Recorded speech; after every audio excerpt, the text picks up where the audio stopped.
It's me. You guys have no idea how uncomfortable that freaking mask was. For that 2-second gag there. Also screwed my hair up. I mean, is it gonna be fixable whatsoever? Who knows? But how are you guys today? Question of the day: is orange a color? Is it a real color? Let me know. You guys got to smack that in the thing, because like a lot of you are wrong right now.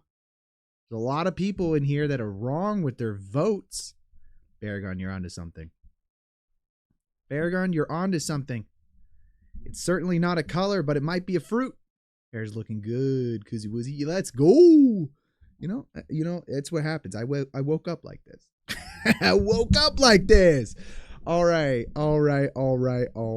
Did I watch any horror movies this week?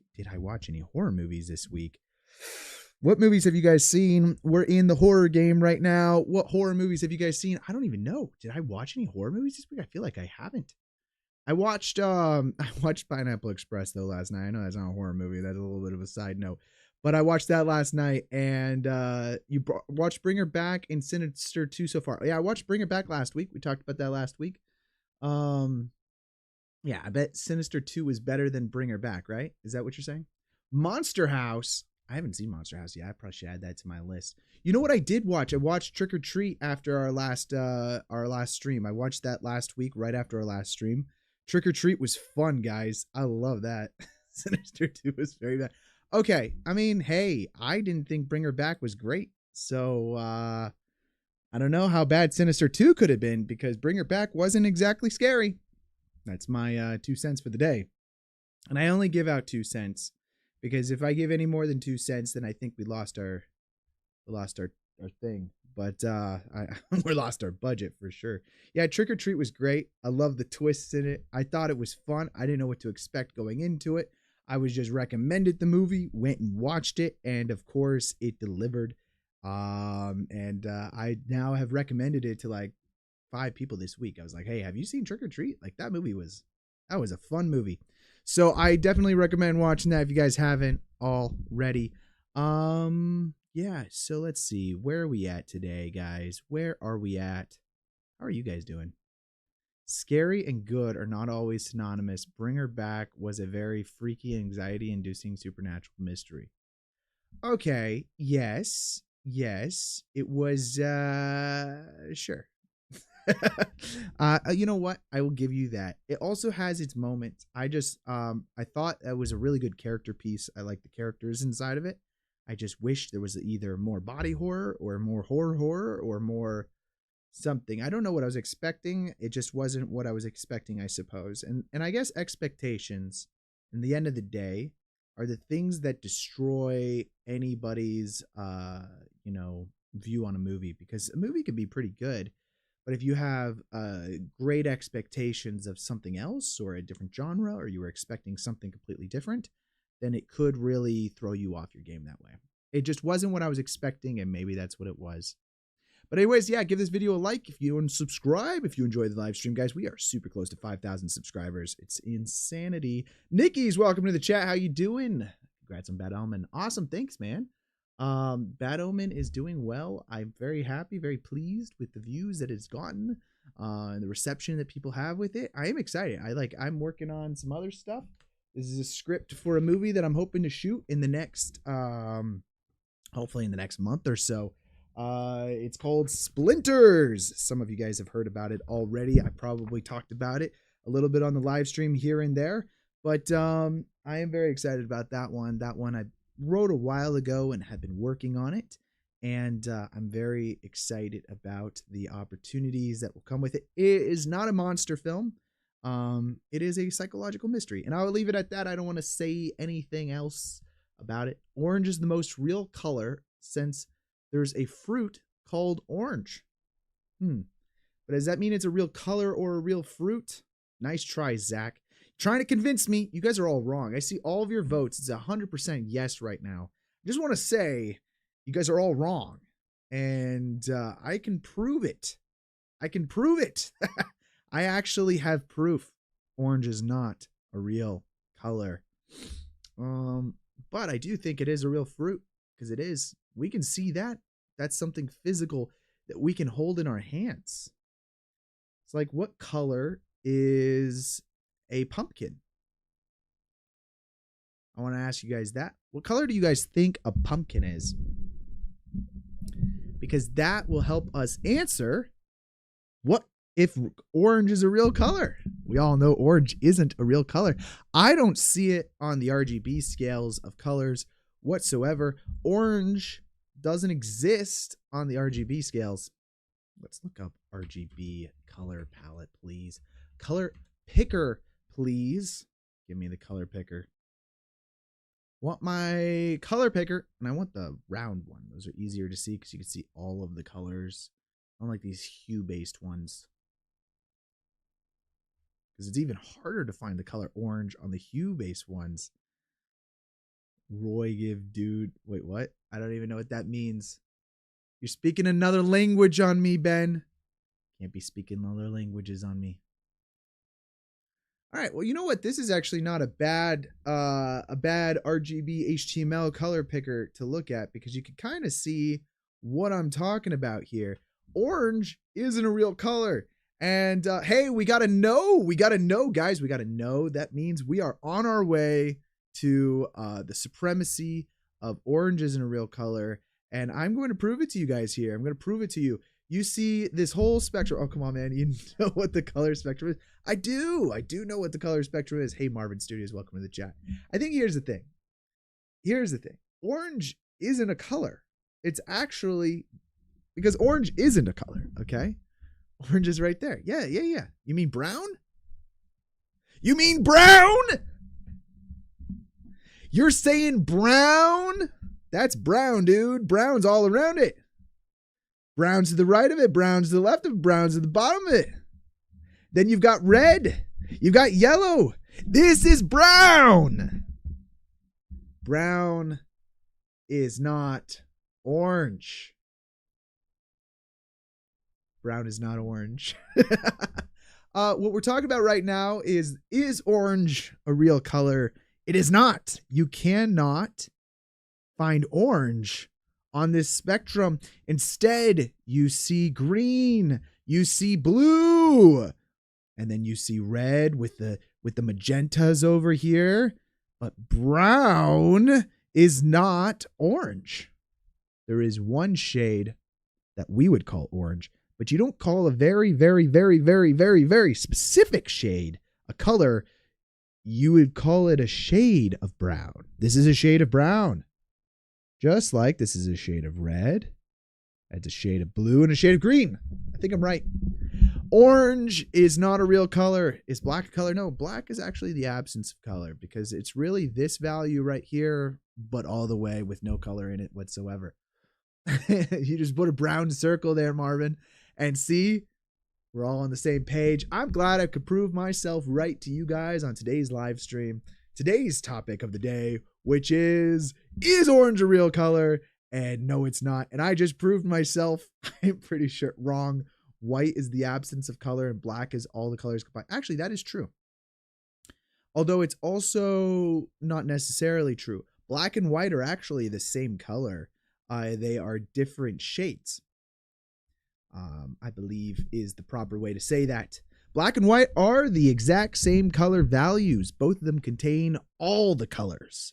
One is just a higher brightness level than the other.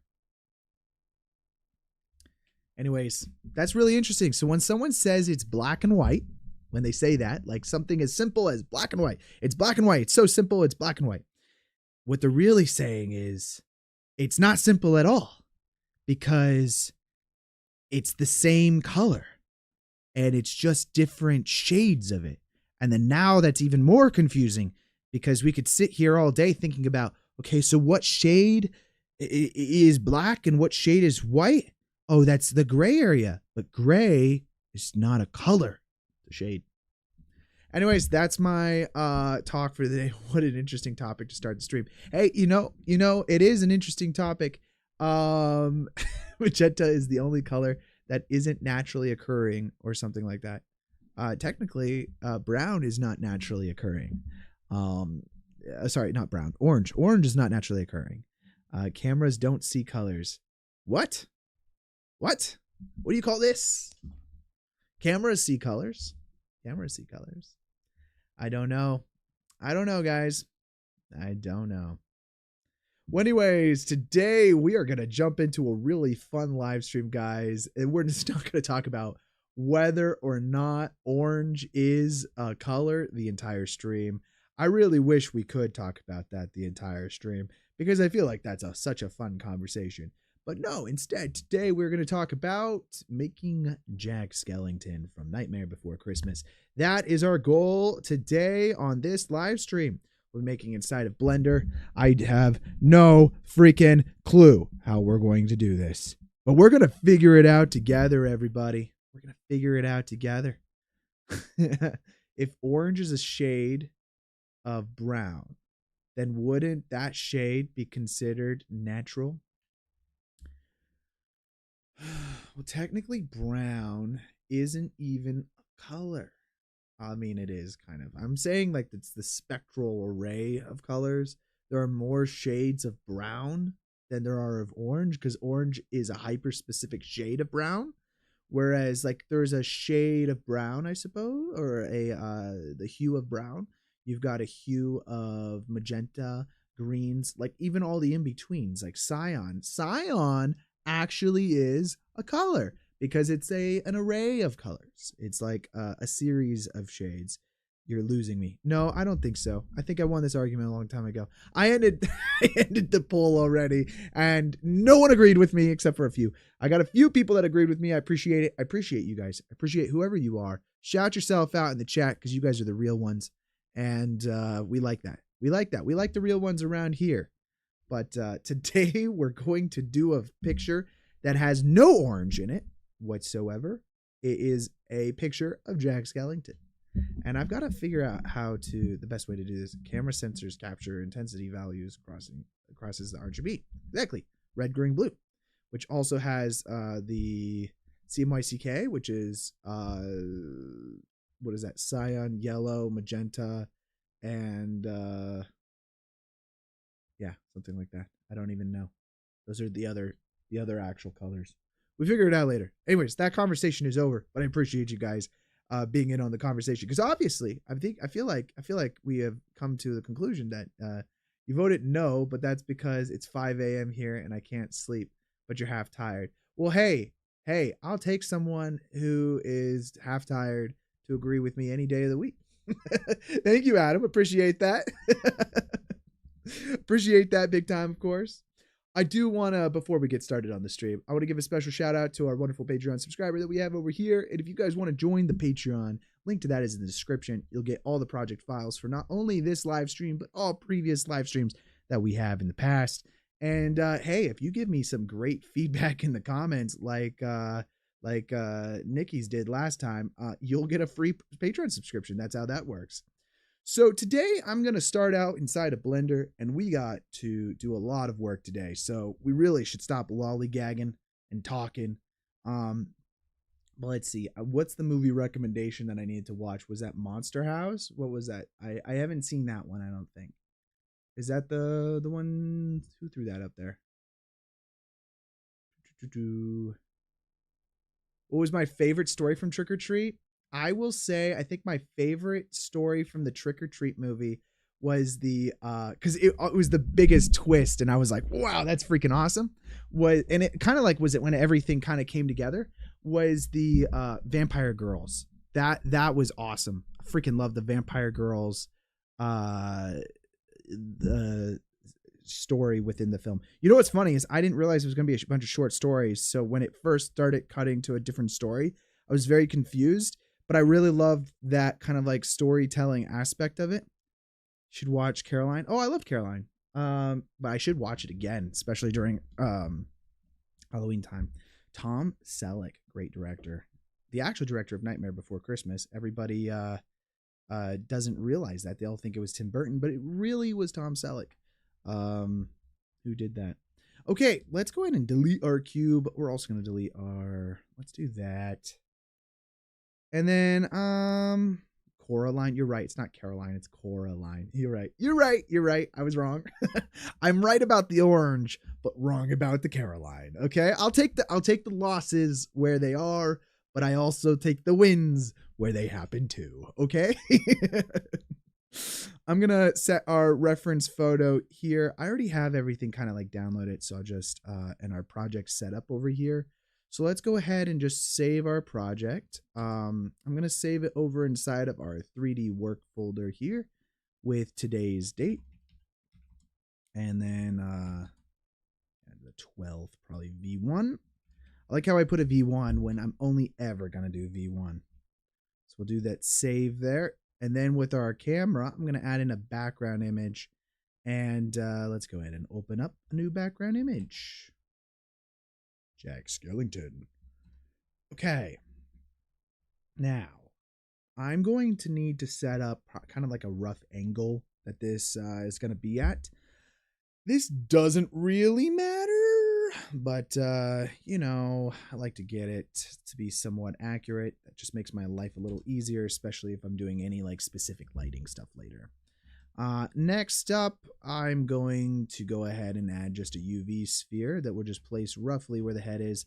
And the first thing we're going to sculpt today is our guy's head. Like the story with the school bus kids. It's messed up in many different ways. All the ways you look at it. True. Also, that has like a great full circle moment with the neighbor later. And honestly, that was cool. I don't think I understood, because maybe I don't know a lot of the lore behind these different creatures that are Halloween creatures. And that's kind of very interesting, because I guess I don't do much lore hunting on stuff. But I didn't know there was so much lore behind these things. What was the characters of those kids in the school bus? What why were they haunted? I don't really know why they were like possessed creatures at the end. I guess that's something I didn't really quite understand.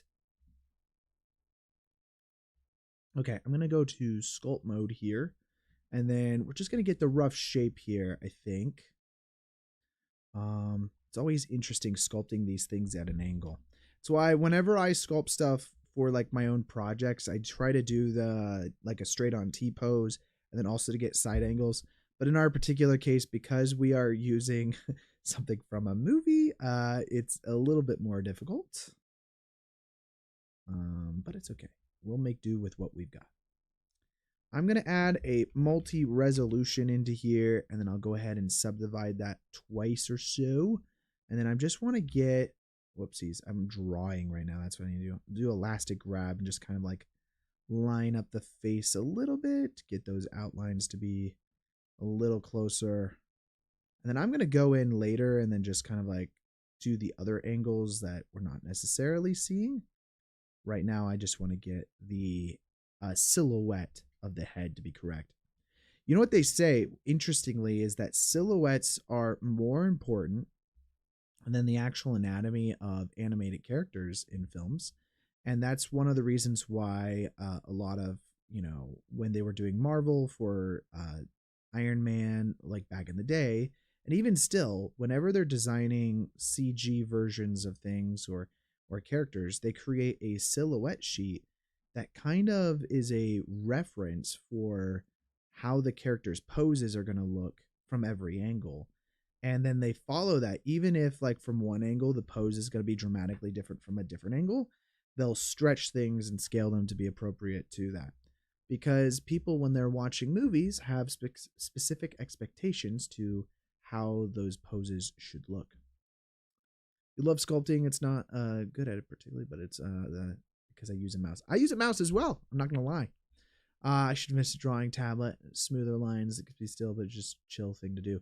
100% agree. You know, the reason why I use a mouse is because I have a tablet, and which is a great reason, right? Like I use a mouse because I have a tablet. No, I have a tablet, but I just don't ever know where to put it on my desk, and I don't know. Well, AI is wrong. Otherwise, about orange not being a color. Well, you know, here's the thing. I believe ChatGPT even says this, that it is often wrong. And in this particular case, It is.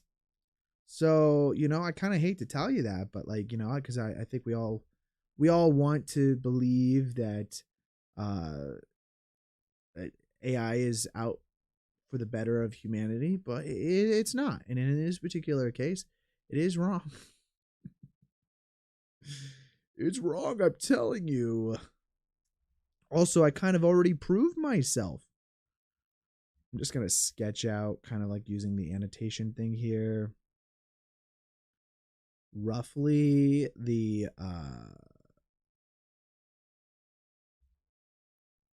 kind of like the proportions here. What? I let Google AI decide on orange being a color. Well, and again, and I hate to break it to you, it's just not. You can't use AI as your representation of whether or not something is real or fake. And I hate to say that, to break that news to you. All right, here we go. We've got ourselves our character, and at least from the front, the silhouette is roughly correct.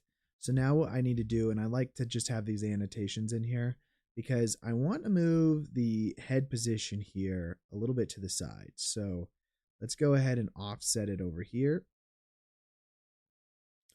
If I could crop it as well, I would, but I'm going to put it behind it so that way I can see my sphere a little better. I get what you mean. Your desk is pretty small and cluttered as it is, so having a tablet will most likely be a problem for the future. Yeah, I don't know. Because I got my keyboard here, then you got your mouse here, but then I often find myself always needing my keyboard and mouse for like very specific things. I also have multiple monitors, and tablets get a little annoying when it comes to multiple monitors. But I would have my tablet over here, but then it's like way over here, and I don't know. I'm just complaining. AI tends to make images look strange. Exactly. I'd agree, Zach. Like, you're 100% right. Its unfortunate thing is that it just doesn't understand that orange isn't a real color, and it's a bummer. But I hope that open AI and all these platforms will help fix that problem. Okay, where's my clay? I want to do almost the draw, and then let's set that to a bit of a minus here, and just try to maybe turn off symmetry for a moment, especially since our facial expression is going to be very much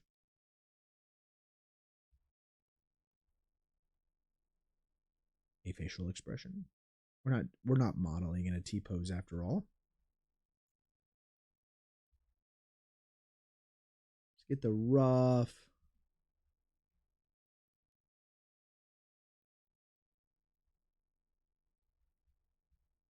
Should be good. I'm also going to minimize this just so I can see my reference a little better.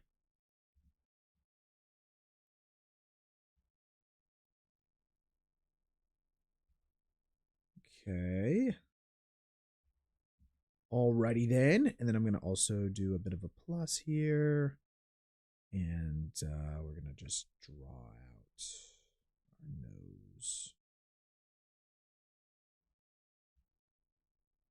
I'll smooth all this out because he doesn't really have a nose as much as is his nozzle. What do you call that? Snout? His snout. And I'm just going to smooth it out slightly.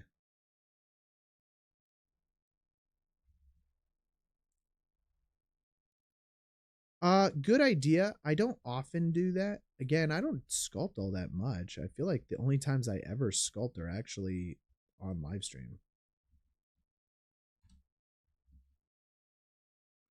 Which is not great.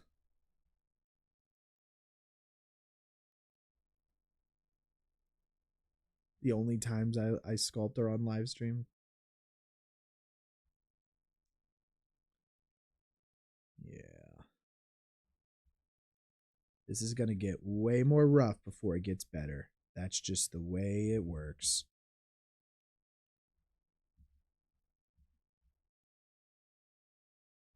All right, let's subdivide.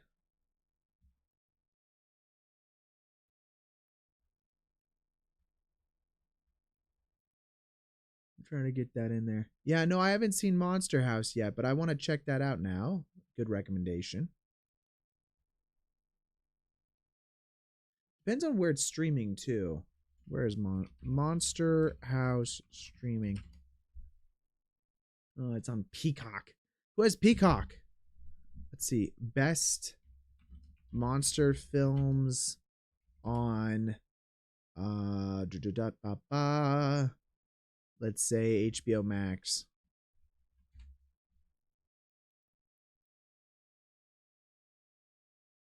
I guess they've had Sinners, which I've already seen. I didn't like Substance. You got a lot of things I've already seen. What, like, someone give me some recommendations. Netflix. Oh, it's hard because, like, if you guys are in different countries, they have different movies and streaming platforms at different places. So it's a little difficult to get a consistent thing that would work for everyone.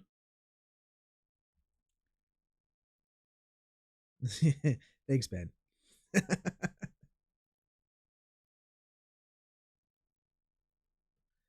Hey, Ben, movie night after this stream's over?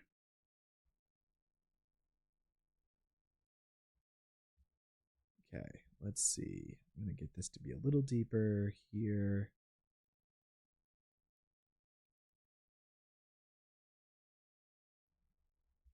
That's cool. And then let's get a little bit of some nostrils going here.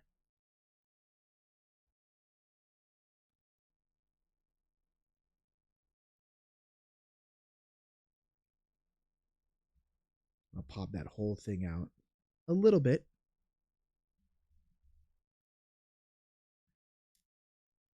Just to get more. Yeah, we definitely need to schedule it. Oh, yeah, True Detectives, dude. Like, oh my goodness. What, we have like one more episode or a couple more episodes on that? That's going to look weird in different angles, isn't it?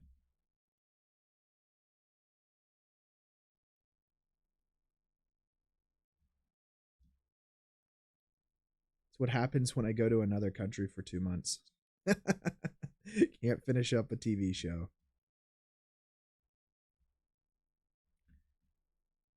Okay. I don't think we have to go too deep on this because I'm going to do a lot of paint work on it as well.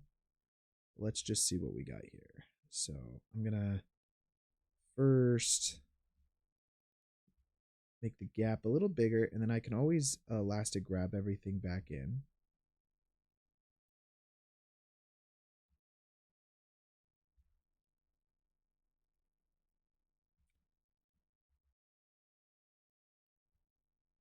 How do you get rid of the annotations? I've actually don't use the annotations all that much, but now that I'm thinking about it, I actually don't know how to get rid of them once they're there. Just grab it.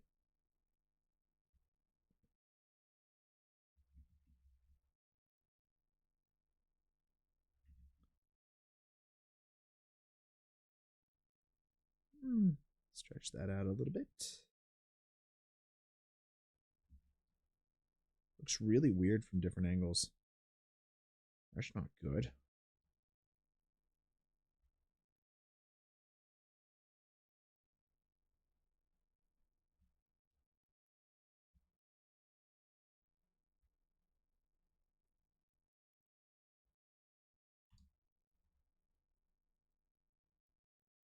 Okay. We got it going. You know what I love about sculpting this character is just that you have a lot of leeway. Let's see. Our annotations. How do we get rid of you? How do we get rid of you?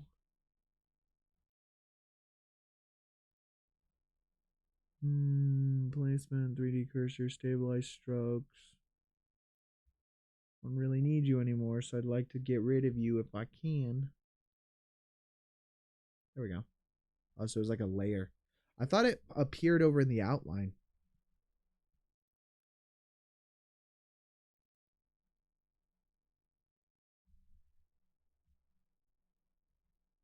Okay. All right. here. And then I need this nose to pop out, have more of a ridge here, I think. So let's select that, sculpt it, and then we will inflate just this section, I think.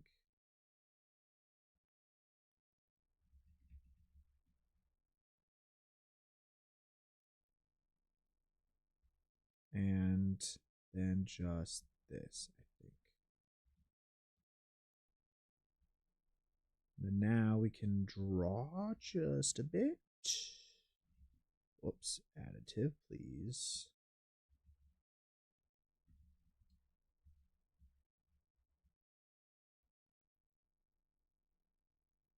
And then we'll do some creasing, I think. Which are, where are they?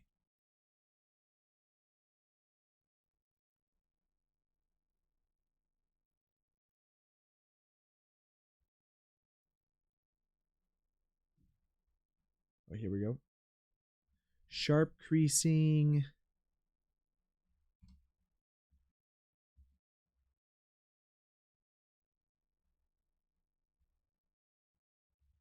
Maybe not so sharp.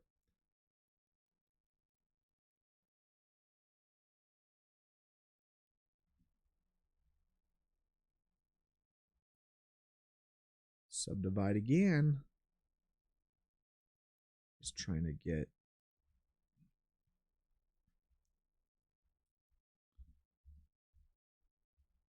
some of that. Like that.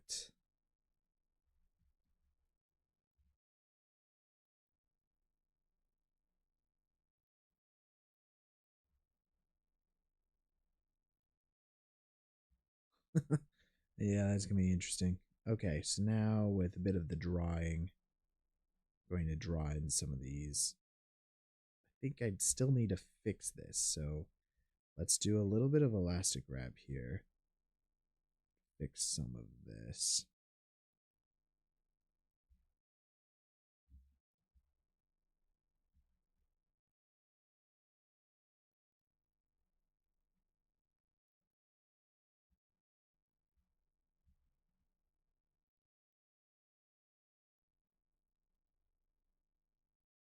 Okay. And now if I could pinch this together a little bit, I think we're a little golden. So I might actually use the pinch tool. Where's that at? That's the sharpen. Isn't there like a pinch, like a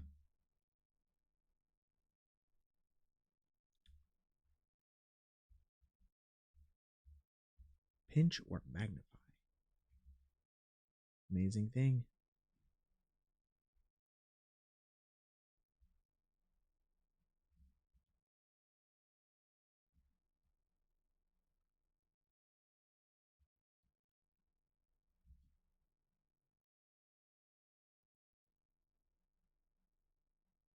Better. There we go.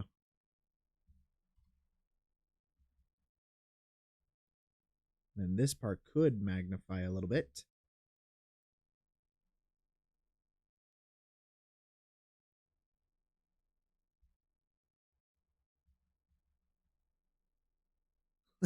A little creepy.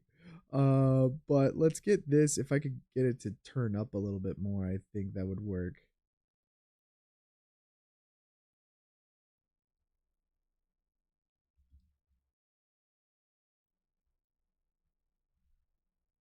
Thankfully, this is only Jack Skellington and not Michelangelo's David. 100%. That's what I was saying a little bit earlier. I was like, we have so much leeway on this specific character that I'm not concerned at all. This is more just fun. You know, it's like there's a lot of like chill vibes with Connor as he live streams and tries to make a character that looks nothing like what he currently has. But it's okay because I feel like we can get away with a lot more just because of the type of character that it is. Okay. Let's see. I want this. Let's put this back in front and then also just realign it. And then we're going to fix some of the outline that we still have as a problem.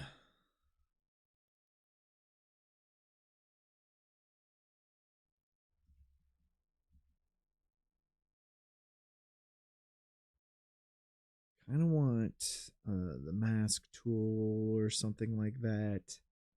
So that way we're not screwing up too much of the features that we already have.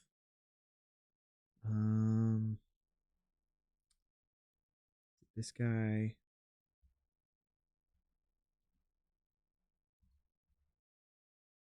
Okay.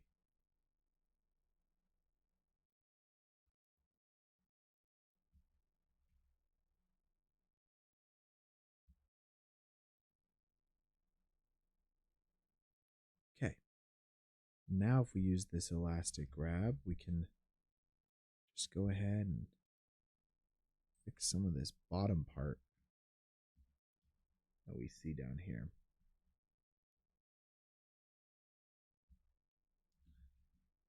But also, what are you saying? Are you saying this doesn't look like Michelangelo's David? How dare you say something like that? Well, yeah, that's terrible.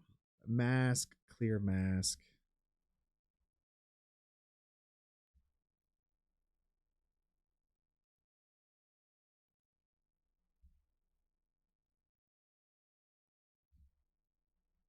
It's like not from the camera angle. It looks so bad.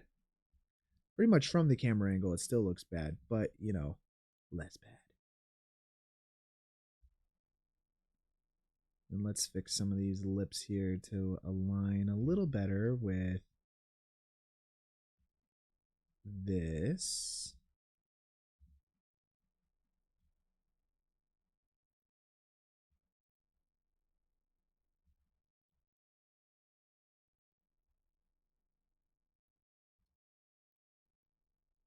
I like that.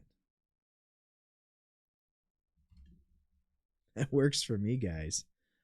Let's go ahead and minimize that again.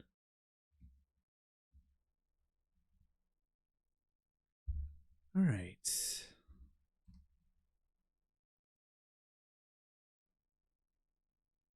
Honestly, I feel like the head shape's there, right, guys? Like,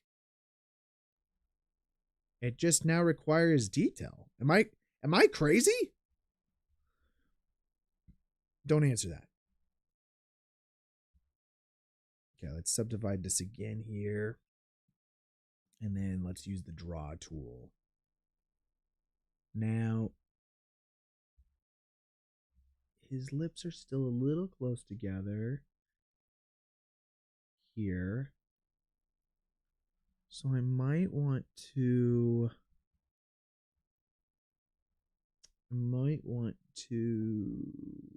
use the magnify tool. I forget what it looks like. Oh, I guess I could do it this way. I magnify it right around here.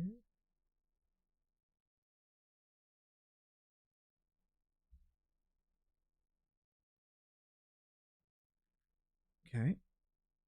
And then a little bit of elastic grab, I think.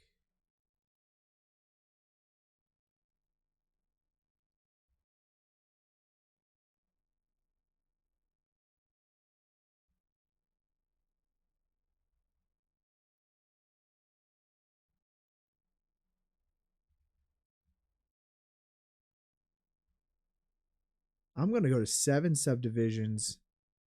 You watch.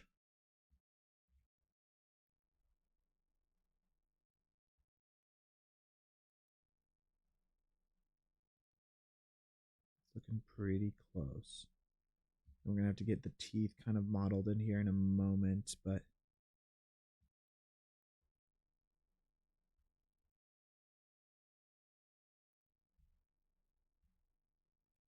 beautiful. Smooth that out a little bit.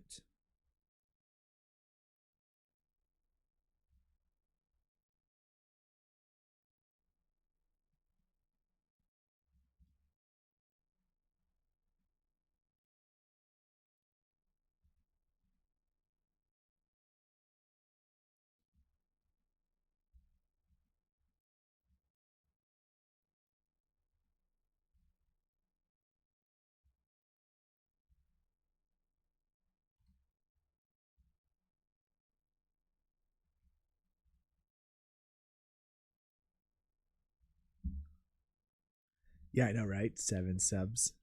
Can't wait. It's gonna be the talk of the talk of the town.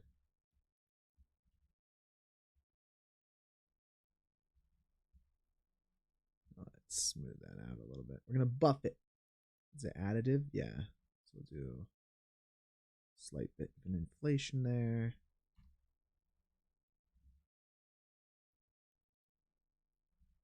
All right. Now, how far off is the width? Yeah, it is a little wide. I was gonna say I could see that it's a little wide. Just want to bring that in a little bit.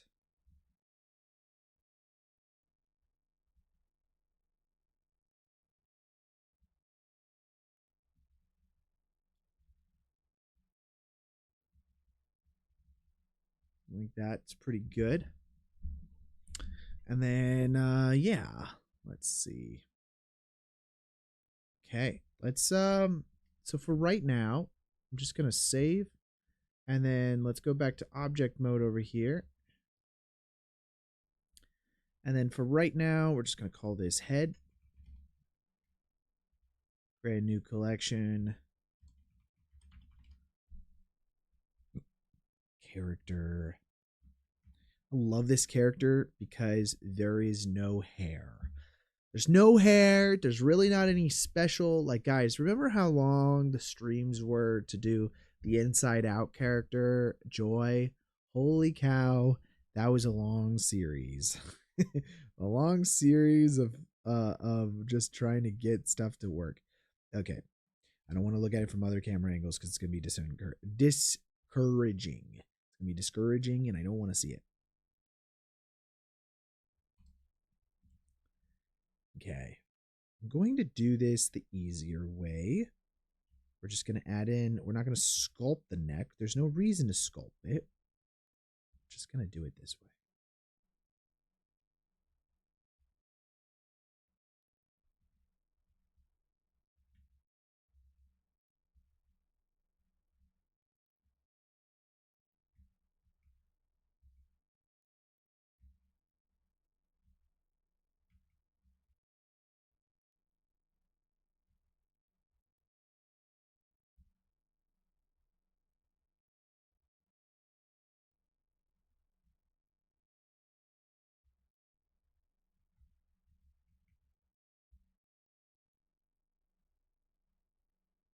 And it's taking almost a month for it to work? Yes, I know. I get the feeling, dude. That sucks.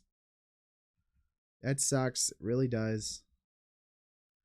Okay, this needs to go into the base of his back of his head, I suppose. Something like that. And then that.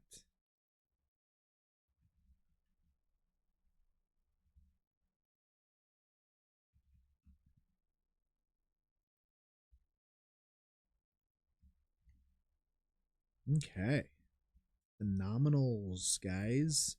And I don't think I'm really going to sculpt this, should I? I don't think it'd take me longer to sculpt it than it would just for me to 3D model it. I don't know. This is where I'm at with my life. I hate I hate sculpting. I don't like it anymore.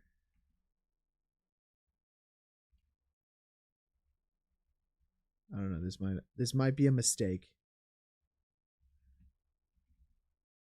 Baragon, the only recommendation I would recommend, if you wanted any recommendations on how to properly do that, um, not necessarily properly do it, you know, because there's a million ways, but is to break it down into chunks. So like just do separate things. So like just the bangs or just the side burns, I suppose, just the bangs, then the top piece, and then like 2 back pieces, and then it works a lot easier. Also, the new hair sculpting tools where you can convert edges into hair uh, is really awesome. Like doing it that way is really nice.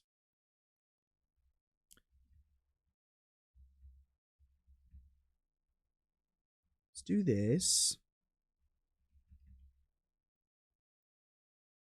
Yep, that will take.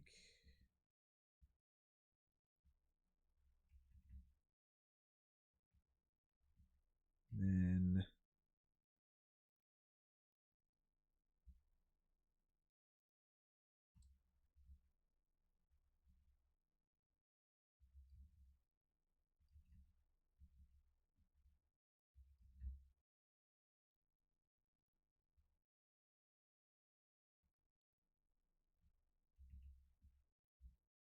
yeah, that's probably good there. Now this one,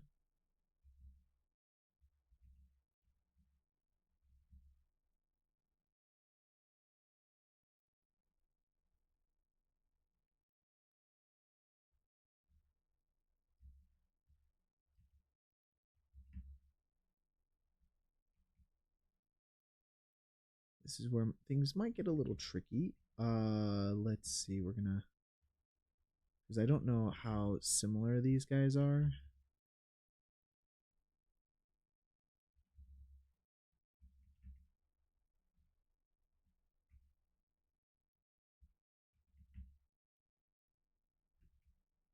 Huh? And then this guy over here.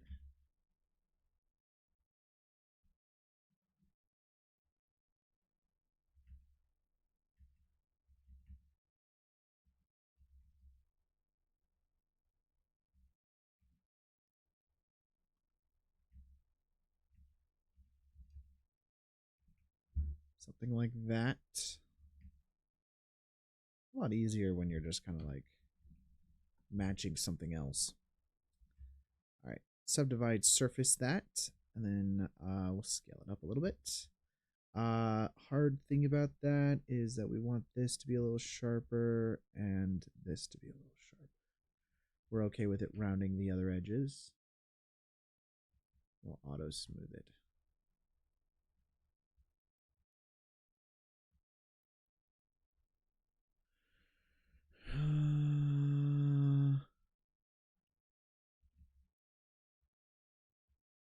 There we go.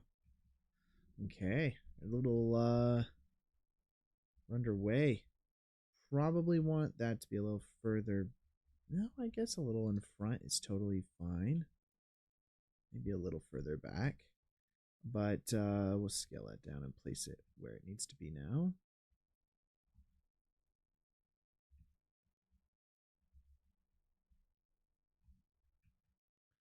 Great. Now we need little kitty eyes here for the top of this. So I'll just place that there. And then we'll do that with some UV spheres.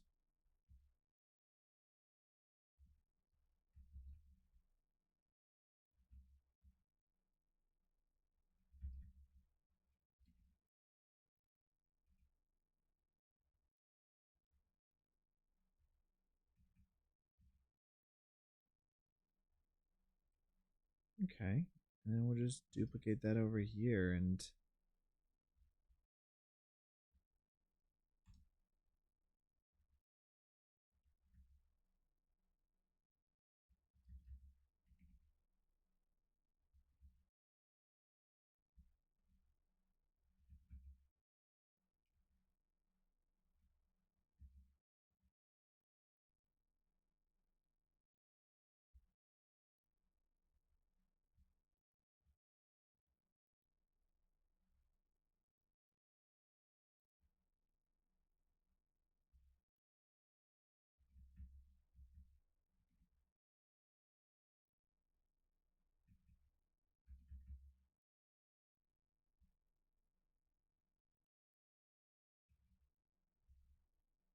okay. Very cool. Pretty much what you're doing. I must admit, it's actually animal fur that I've been working on, but the same principles still apply for what you have said. Yeah, and then I think also a nice little extra touch sometimes with hair is add crazy hairs. And like this will be like a really small number of particles that are really spread out, but they're much longer than your other particles, and then make those like a highlighted text like shader on them and make them way more frizzy. But those will help add a little extra detail overall for stuff. Okay. Let's see. What we want now is like this big kind of thing. I think what I'm going to do is I'm going to go to top-down view over here. So it'll just be easier to model it this way.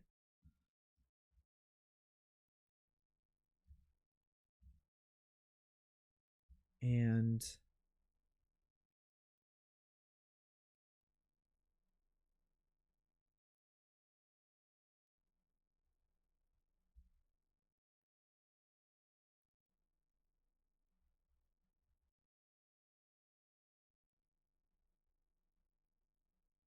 yeah, I should be fine.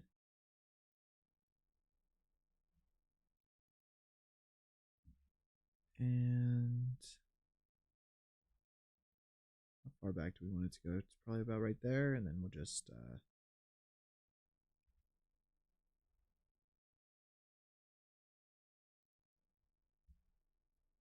create this bow tie now.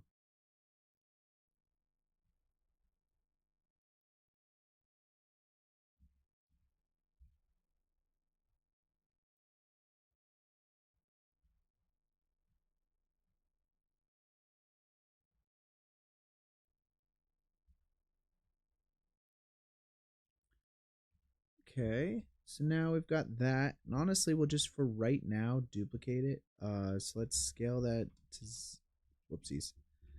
Let's scale these to 0, and then do cursor to select it. I'm just gonna set the origin to this 3D cursor, and then now if we mirror it, it'll have everything duplicated. So let's just do that real quick. I'll just apply that for right now.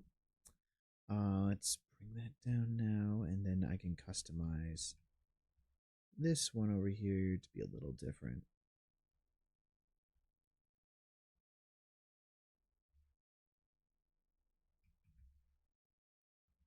And even once we line it up on Jack Skellington, we'll probably want it to be even different, more different. But that should be pretty good for right now. Now we could go and make proper topology on everything and do it all right, which you know what, maybe we should do, because I feel like it's going to hurt us later. We try to add all the lines and stuff if we don't do that. So let's do it. Fine, guys. Fine. Dude, that's going to be a 4.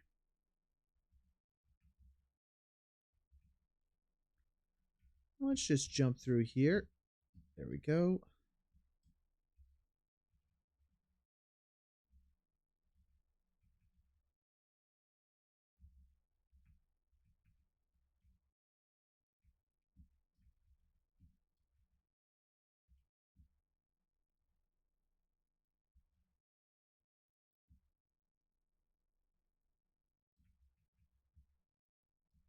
Good proper quads, guys.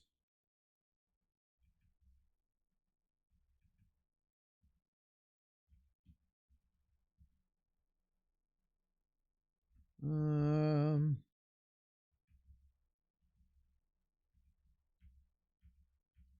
we go.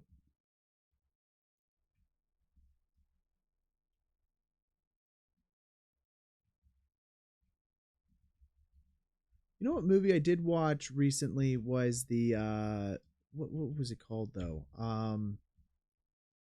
It's called Good Boy. It was a horror film that takes place from the perspective of the dog.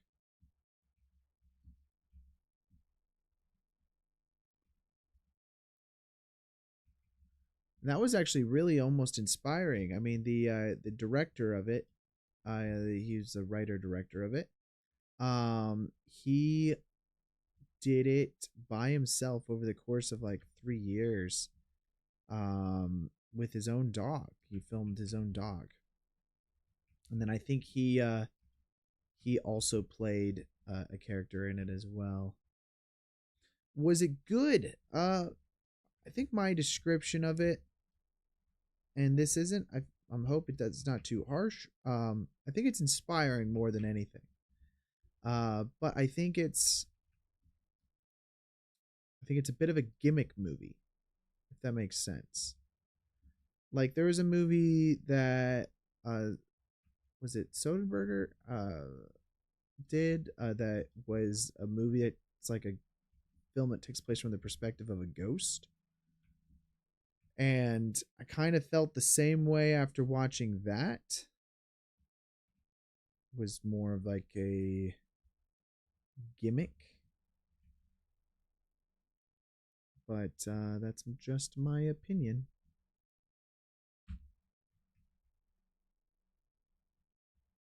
It relied very heavily on the fact that it was just a movie that hadn't been done before. So a movie about a dog who is experiencing a horror, you know, film is something that hasn't been done before. So it's unique because of that. And I don't know if that makes it bad. So, but I also like to say that it doesn't make it good just because of that. So I think the movie's fun, but I think that, you get what I'm saying.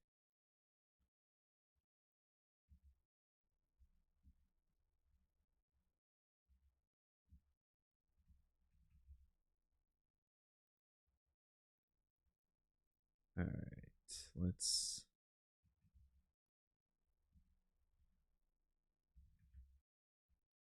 try lining this up a little better.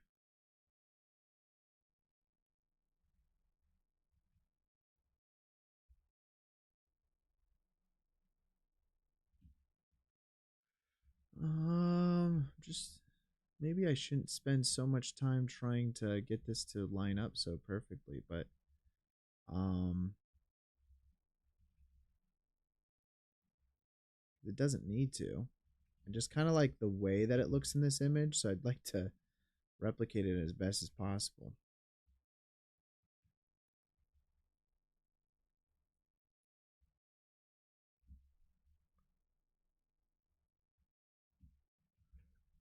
But I have AMC A list, Ben, so I just kind of go watch whatever I can go watch. You know what horror movie I haven't seen yet that's in theaters is Conjuring. I haven't seen the new one yet. I do want to check that out. Do I expect to be disappointed? Yes. A dog suffers unimaginable horrors beyond comprehension, aka no treats. Yes,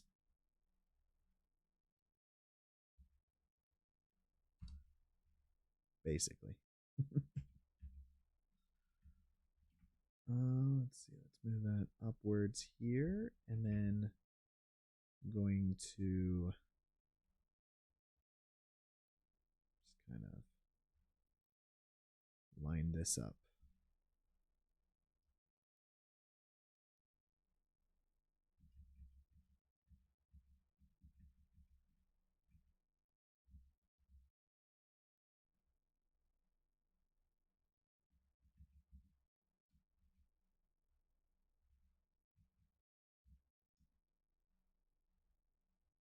Okay. This really does need to be back there, though, so I imagine now it's not lined up.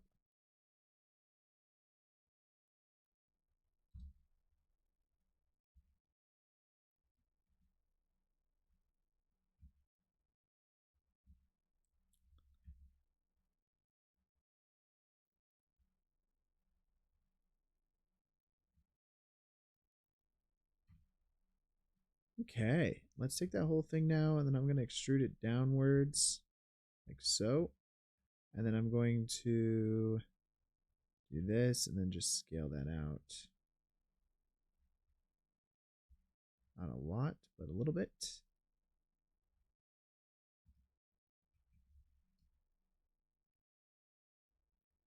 There we go, guys. Let's try adding a subdivide on here. Oh, that's even better. Oh, that's even better. I love it. Oh, that actually worked out. Um, Only thing I'm curious about is this guy right here. It's sharp on that edge.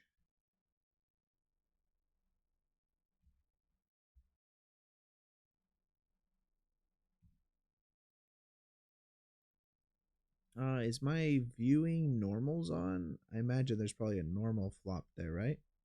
Yep.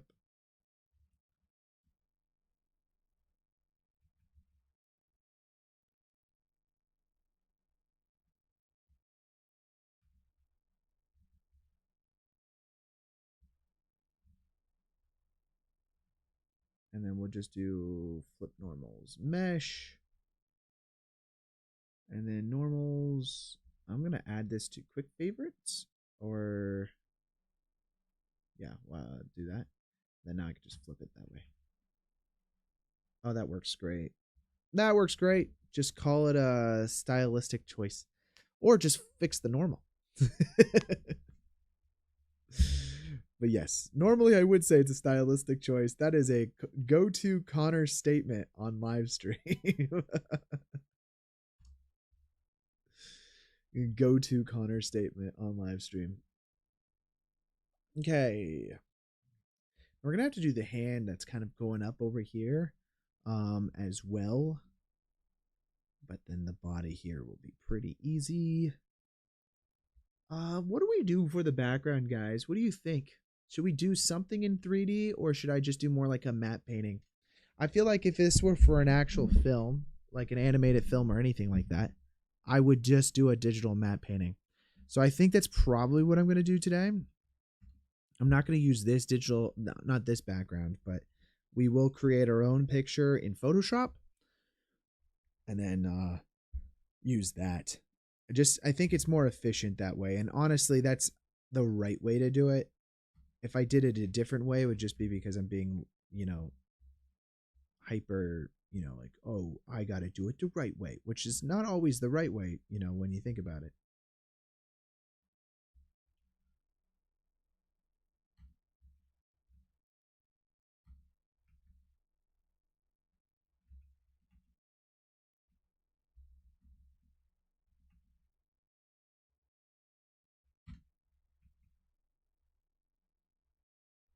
Probably not something you want to say to the director. What do you mean?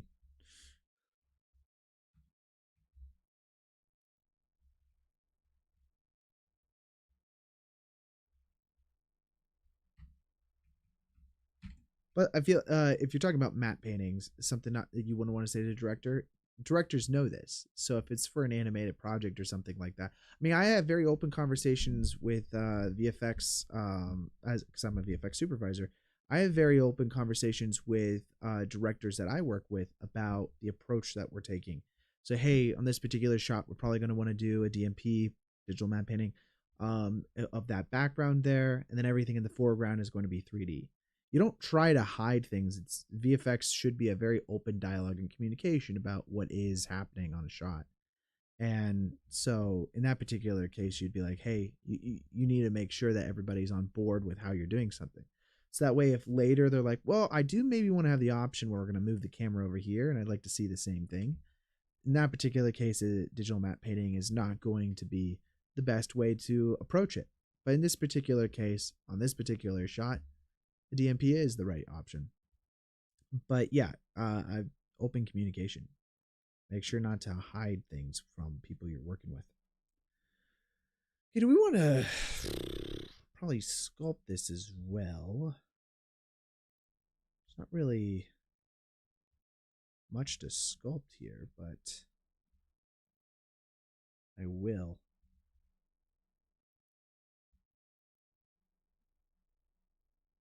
Why am I getting my that's awesome. Got really scared for a moment because I just got a text from my executive producer on a film I'm working on. I'm like, oh crap. Your heart sinks and you're like, oh my God, what's going on? That's what just happened. But it was just a funny text, so that's good. That's good. That's good. We're okay, guys. We're okay. We can calm down now. Calm down.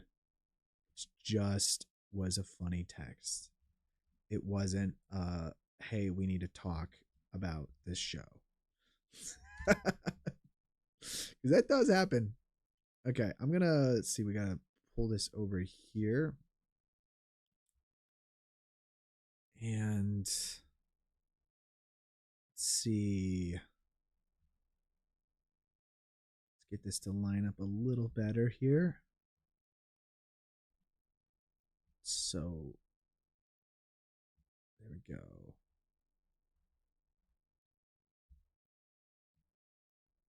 Hey, thanks Paragon Productions for dropping in. Appreciate it. Hope to see you next week.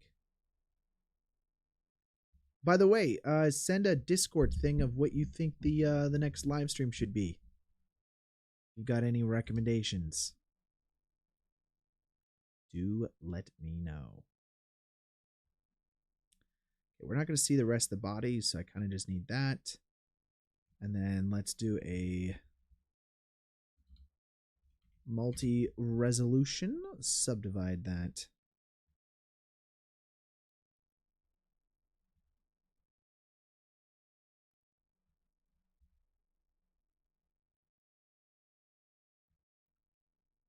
Okay, and then we'll go ahead and smooth it out a little bit.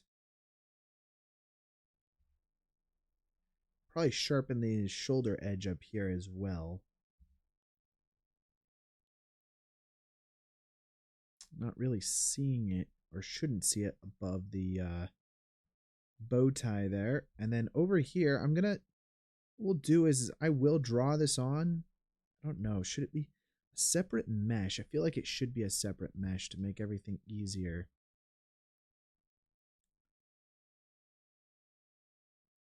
Let's use a little bit of drawing for at least this stuff. Go ahead and subdivide that again.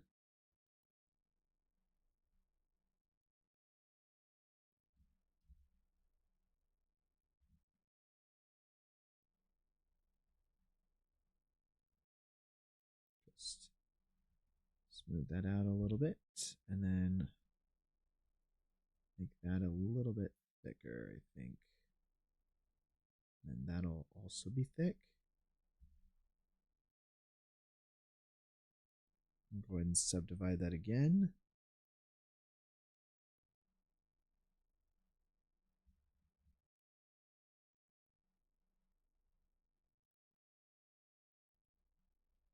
Very cool. Just gonna create some of the edges here. So, oopsies. What am I doing? I clicked the button that I shouldn't have. So we want this lip here to be a little larger than that lip. That's fine. So we're just gonna pump that out.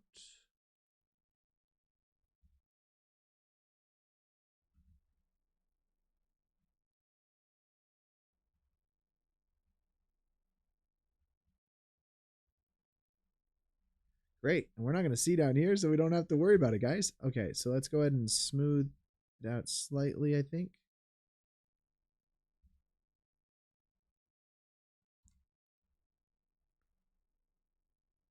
Now I'm going to redo that. Just make sure the face orientation's off again. Did I turn that off again?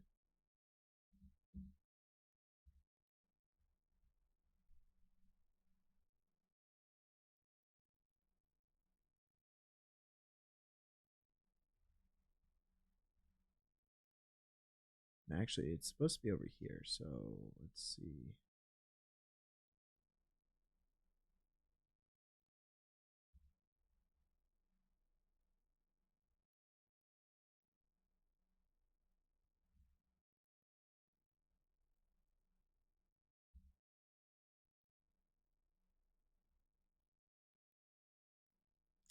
Okay, and now we'll go ahead and smooth this portion out over here. We might need to sharpen up a little bit some of these edges. So let's do that. Let's see, this draw goes to here. Beautiful. And then now let's create some creases.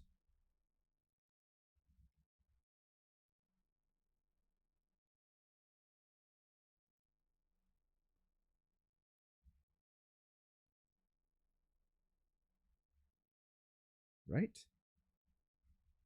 Don't think so.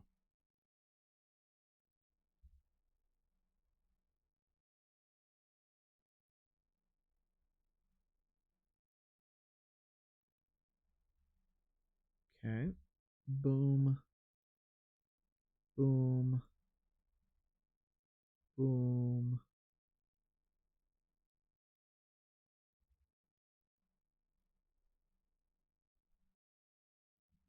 Okay. just smooth out the bottom over here.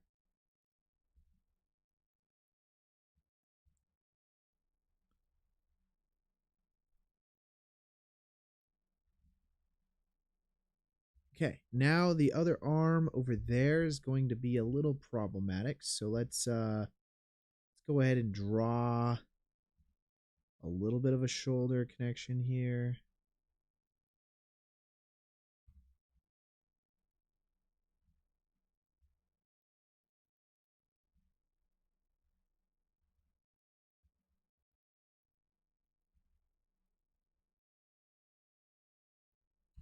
Okay.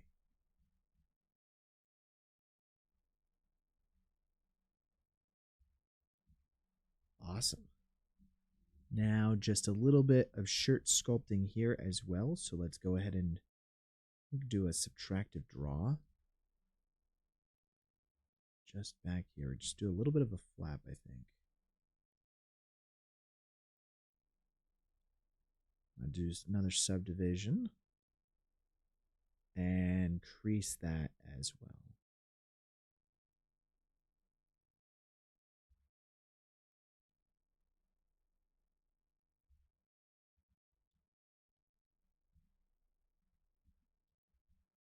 Awesome, guys.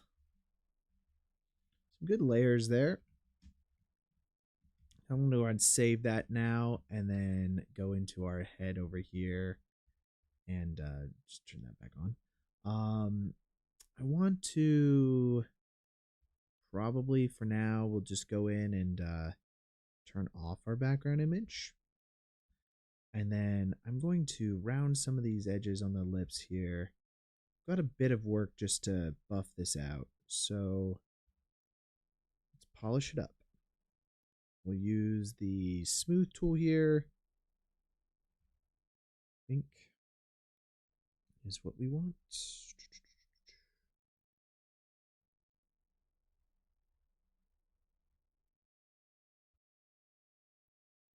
And a little bit of an inflation. Oopsies, not that much.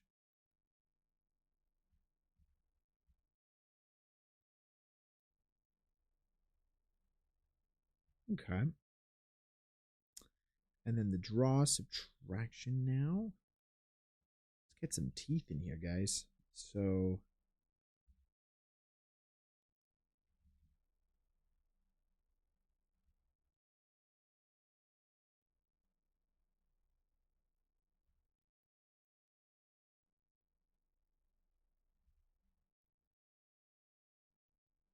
is that what we want?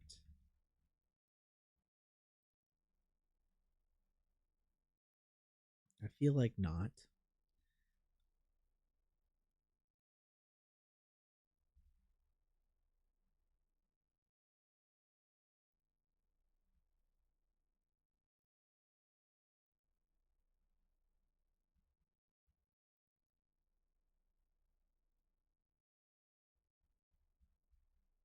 Yeah, let's see how that looks.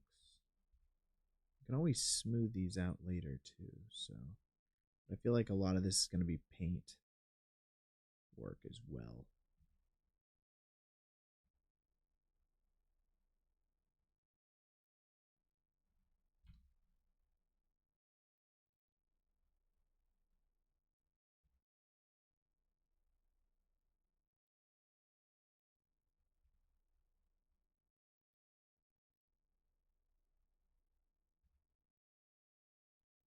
Okay, just getting some of these teeth in here.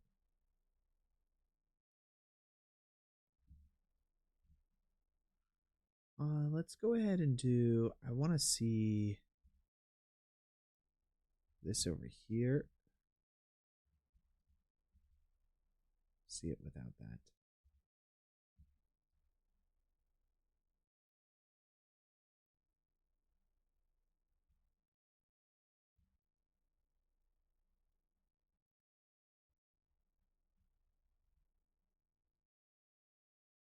Some nice divots in there.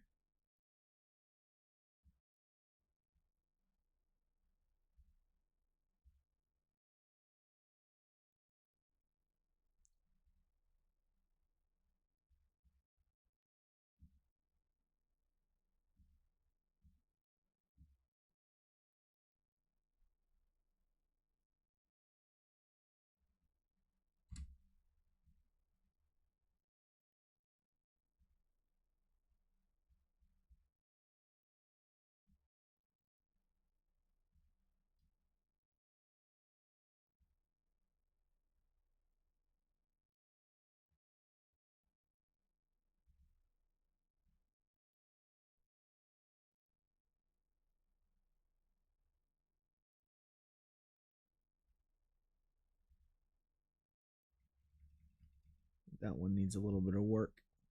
See, the teeth are up here.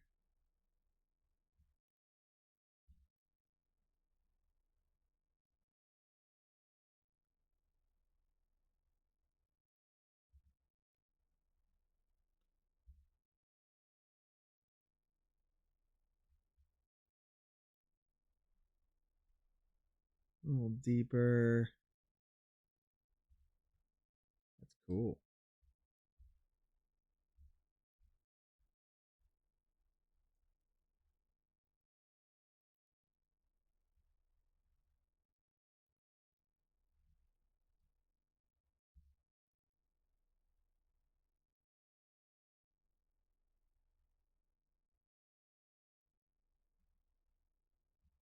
This is really just to catch the light because I'm going to be painting them black.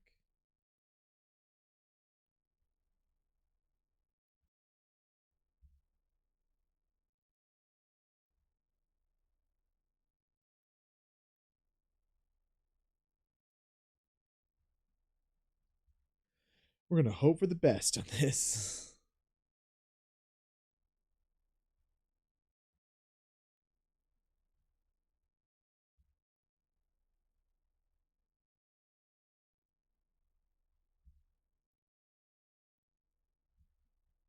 Okay. Getting there. Slowly but surely.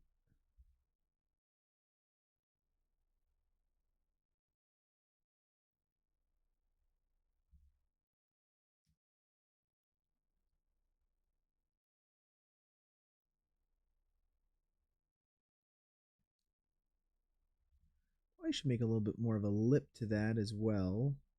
We will in a moment.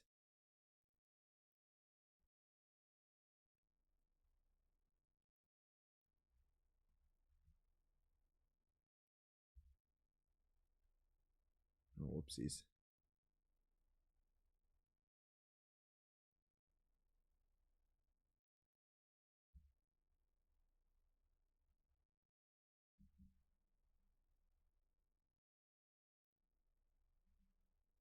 It's almost ideally.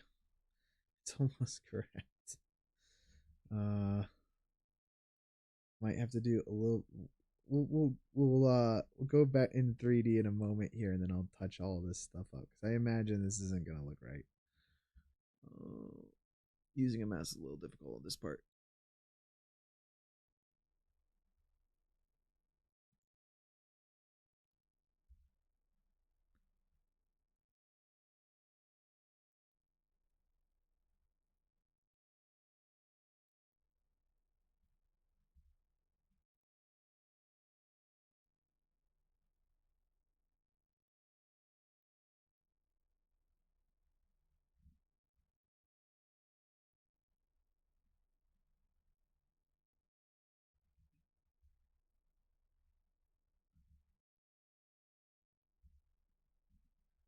Okay.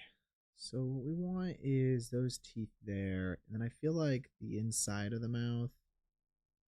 It's a little bit of work.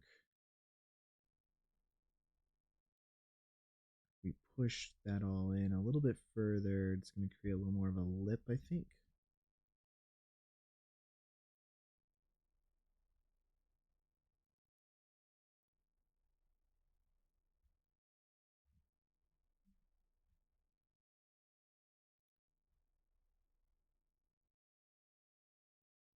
That's a lot better.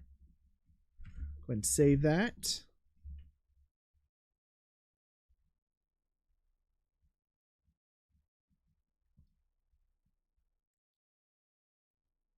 Let's see. Some better nostrils.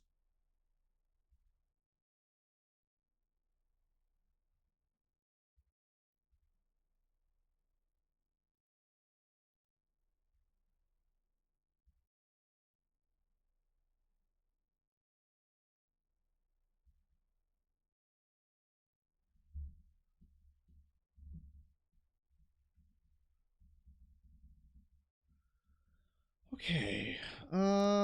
That's interesting. Let's Use that magnify tool again, I think.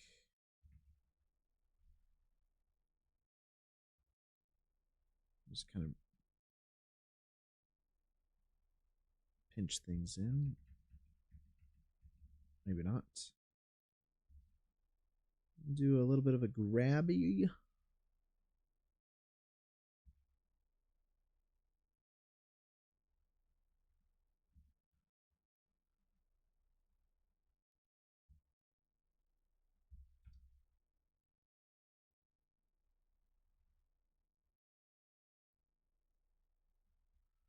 And then we'll smooth. Just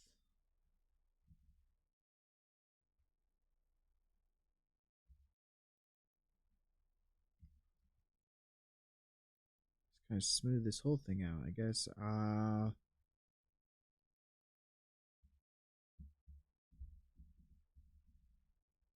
It's not as sharp as I'd like it to be.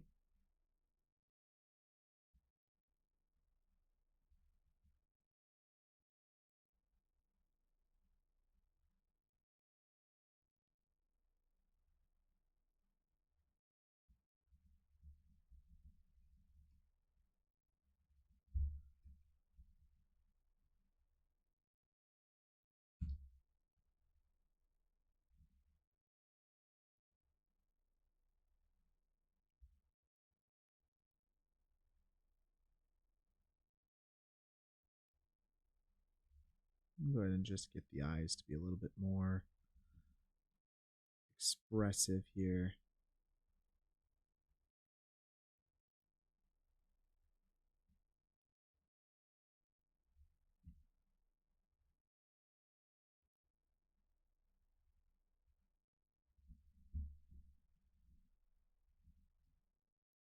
I'm just gonna even grab them out a little bit more.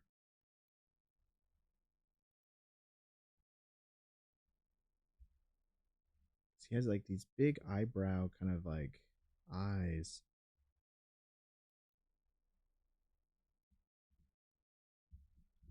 Yeah, it'll make his face feel less flat.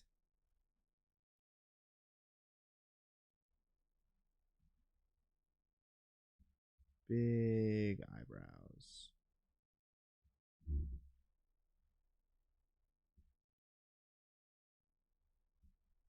Yeah, it's looking pretty good over here, guys.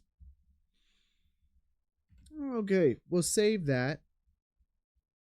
And now I gotta get his arm to be up, you know, do the a little bit more of a pose there. So let's go into object mode.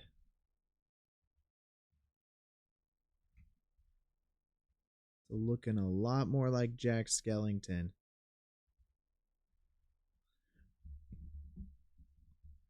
These things always are weird until you get them to be shaded. All right, let's go ahead and I'm just going to use another cylinder, I think. It's just the easiest way to do this. Let's go ahead and line this up with where his shoulder is. That way we can get the depth of field and everything to be accurate here.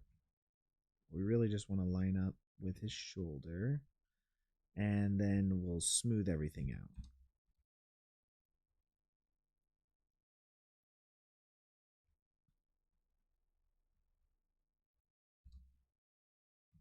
Okay. Let's turn off proportional editing.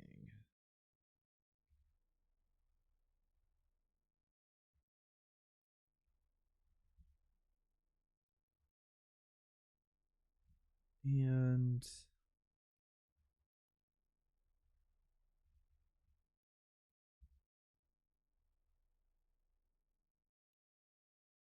not really going to see that corner. You're just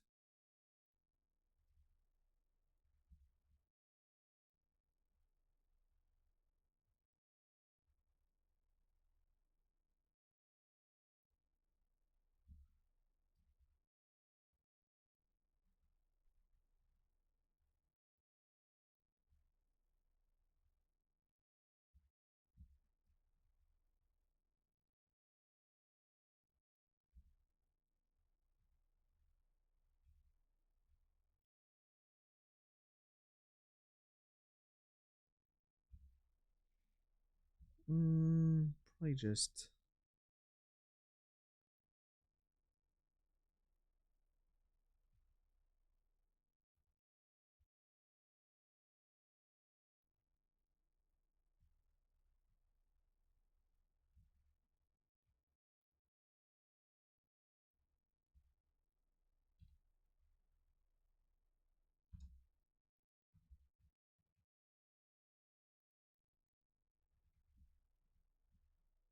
There we go, guys.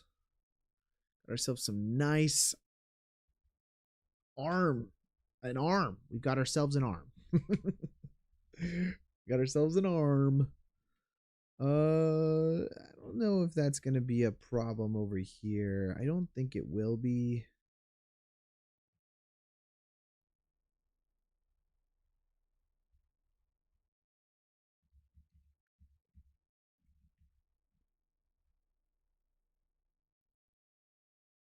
We're not getting legs, guys. Sorry, Zach. Camera don't see it. You don't need it. No, it's actually kind of funny if you ever look at I gotta probably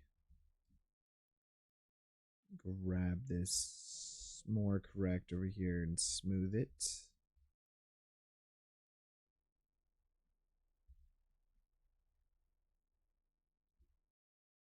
Yeah, if you ever look at like behind the scenes from like you know, VFX and like big movies like even blockbusters like Transformers and stuff like that, they don't ever do stuff that's not in the camera view. Okay. And in our particular case, this is our camera, and then if we set the viewport display here to black on the outside, we're not even seeing the elbow.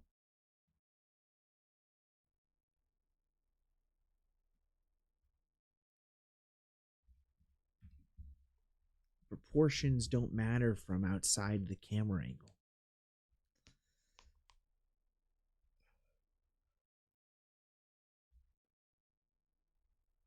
Okay. It's looking pretty good.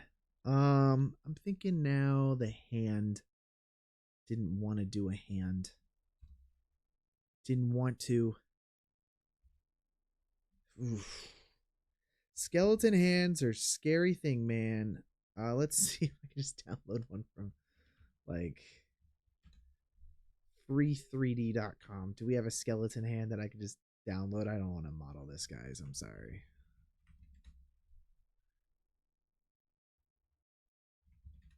Hand. Give me a skeleton hand, please.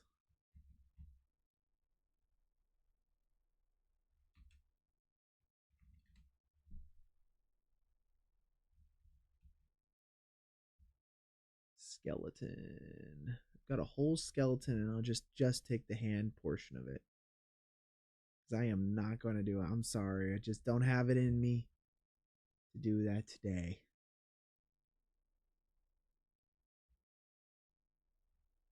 Let's download this to today's date, and then I'm going to put it under assets, the skeleton file. Extract. Whoopsies. And what do we got here? An OBJ? Works for me.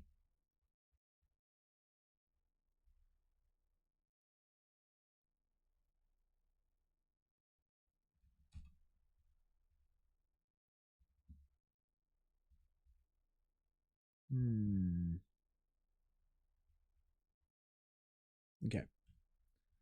Now I just want just the hand. It's not even that good of a hand, but it's okay. It's better than nothing. And I'm just going to select all of that, and then we're just going to invert and delete.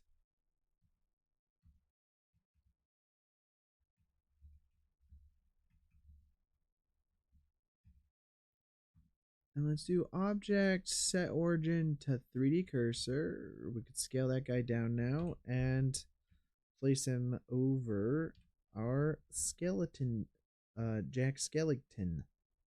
Jack Skellington. gonna kit bash this thing in here, guys.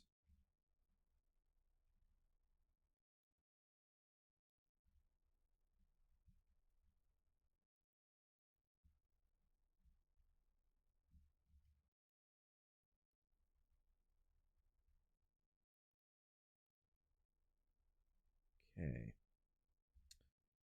All right. Now, let's see. What do we want the arm to do?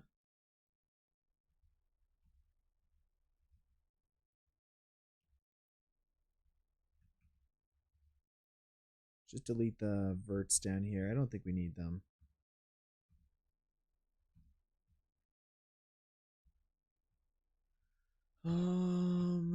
Let's do cursor to select it again, and then just set the origin to be a little bit more centered.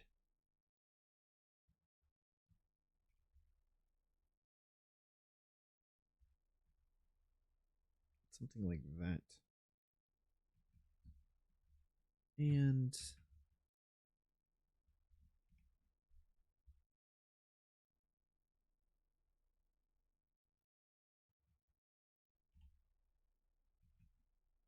let's do this guy. Let's just rotate you out. These two fingers could be down, I suppose.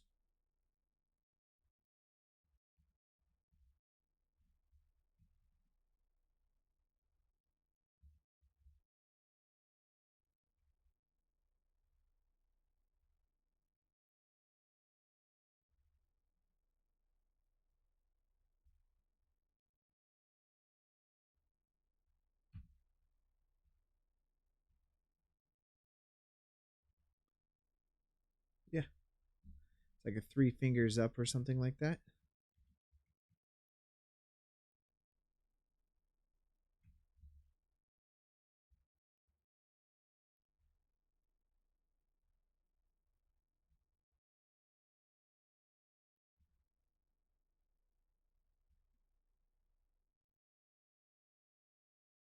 Yeah.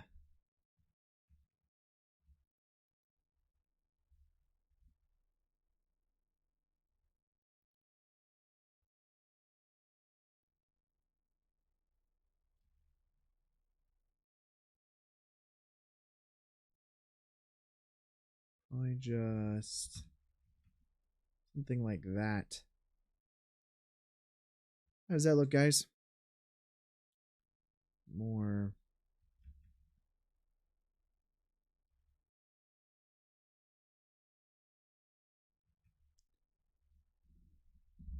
It's going to be very much out of focus, but still better than just a flat hand, you know? It's just up. Okay.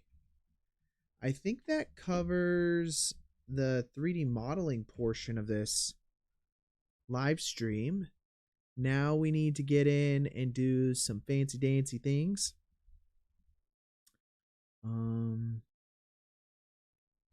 Okay, yeah. So let's do some lighting real quick. So I'm going to turn off our background image here, and we're going to set up our project to get ready for some fun lighting stuff. Let's go ahead and save that. And I'm just going to pull that up over here just so I can have it for reference, just for some ideas. But for the most part now, we want this to be in render view. Now, if we go to render view right now, we can see that pretty much everything is just silhouetted. And furthermore, we're in Eevee still, so we actually need to swap this to cycles, and then I'm going to put that at GPU. And now it's going to give us the option to do some great lighting. Right now, we don't have anything set up. So first of all, I kind of want the world to be a little bit more blue, maybe. Let's do a nice blue, dark blue, maybe less saturated. Something like that. Now I also want to add in some lighting, so I'm going to first start out with some area lights.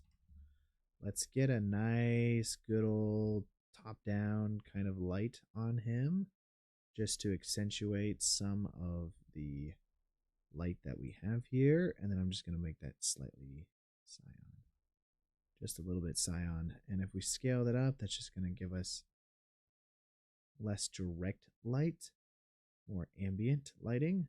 But we do want the exposure to be higher on this one, so probably something like that will do. We do know there's some other lights in our shot. I think it's always nice to have a little bit of warmth. So I'm going to throw a light back here.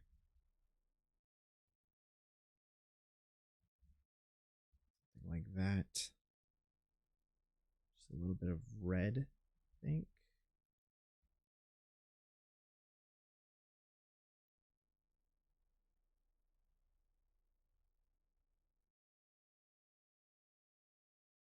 A tiny bit. And honestly, maybe for right now, let's just stick with the cyan lights. Nice little edge light back here. The moon in every film ever, guys, by the way, this is a secret to life. The moon in every film ever is always behind every actor. And it's like perfectly behind them. And create like a nice effect.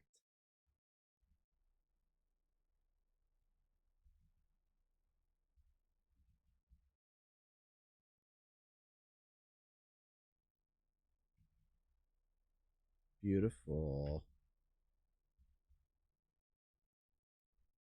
That kind of gives us like really nice light here. I think another thing to do sometimes is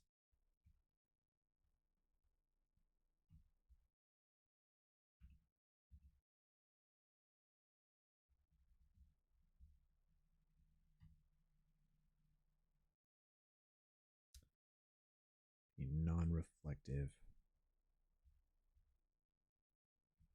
There we go. I'm going to create a new collection called lighting. Just allow us to keep everything a little bit more organized. We'll call that a flag. And I'm going to put that inside my lighting over here. And then this lighting, let's set the visibility or the viewport display. That's what we want to be wire. And then all of these lights that we have, let's move those over to the lighting stack. And that way we don't have to be selecting our characters collection in order to be able to manipulate the lighting. Awesome. Next up, let's see. This one's called camera. We'll call this collection camera. And inside of this collection, I want to add another empty plane axis will do. This is going to be on our character's eyes. It's about right there. It's a little more important that it's pretty precise just because of how detailed the depth of field is going to be. So I'm going to call this focus. And then now with our camera selected, we can go turn on depth of field and we can select focus. And I'm going to make this pretty shallow.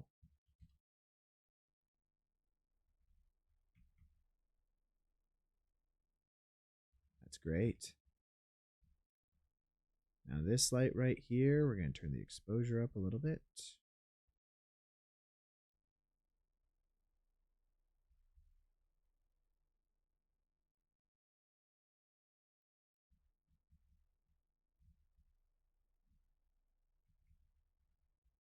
Looks good to me.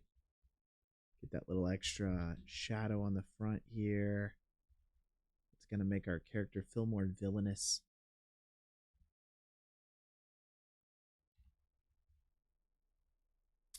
And it's pretty good there. Just trying to get some of these edge lights in so that way you're really seeing that stuff. Okay, so now we can go ahead and save that. And we need to start adding some textures in order for us to really know what the world is going to look like. But before we do that, I also want to add in the digital matte painting that we talked about that's going to be behind everything. So I'm going to go ahead and do that inside of Photoshop, just because Photoshop has some really nice paint tools inside of it. Use whatever tool that you like best. Probably going to want to add snowflakes and all that stuff as well, but that I'm going to do separately. We might do that even in comp, I don't know. So let's go ahead and hit new project here. We're going to create a new custom template. So I'm going to set this to 1920 by 1080. Create it. And inside of here, I'm going to go ahead and we're going to do some stuff. So first of all, close that window. We do have our reference image here, and this I'm not going to use all that much except for as a color palette, really. So I'm going to go ahead and just line it up with everything here. Technically in Photoshop, we could just like erase this dude, but that's no fun. We're going to go ahead and paint this all ourselves. So I'm going to create a whole new layer down here, and then this guy is just going to be a reference, but I just want to get like the color scheme kind of going here. So what I might do is let's just go ahead and paint in that. And then I want the shadows. So let's go ahead and select our shadow color here, probably this darker blue. And then we'll go ahead and start painting in some of that stuff. Now I'm going to set the opacity to this to be quite a bit lower. But if we go ahead and select this guy now, and then we can start painting some stuff in here. Now this doesn't have to be perfect. This is just our first pass right now, but it's just shapes to help fill in the background. And the reason why we're doing a digital matte painting is because sometimes when you're working in film, you don't need to process all of this extra data, especially if you're not going to see it. So for us, we're just going to want to have a 2D image that we call a digital matte painting, DMP. And that'll allow us to render quicker and doesn't really matter as much. Whoopsies. I just deselected it. There we go.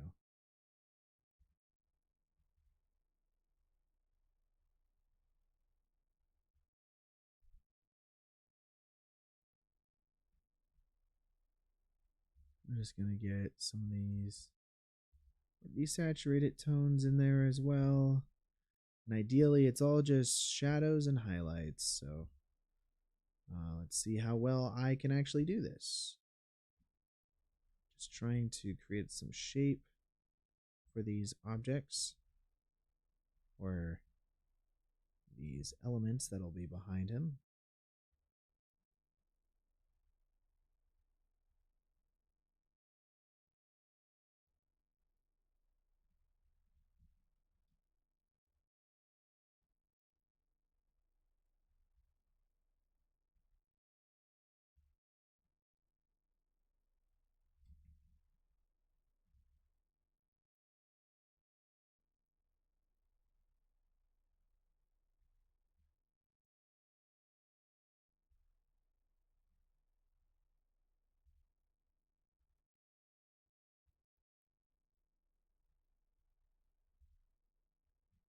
We just blend that a little bit more, I think, and then back into some blues.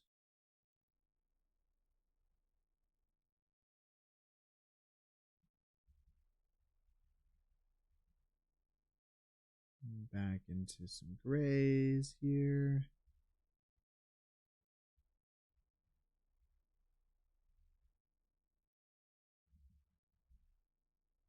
Just some highlights.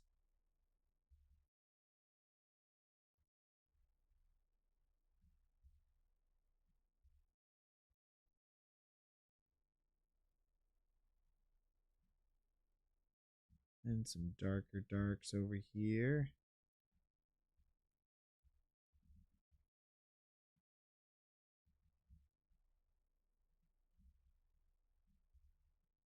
Some darker darks over here.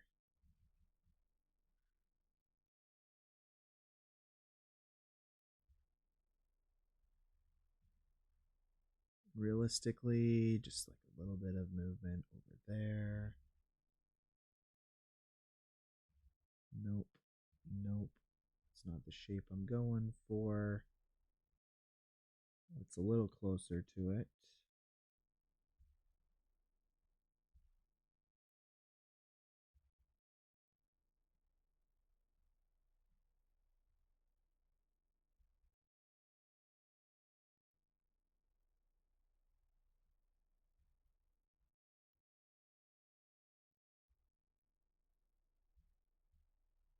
Yeah. It's looking pretty decent, dude. Now, a little bit of that.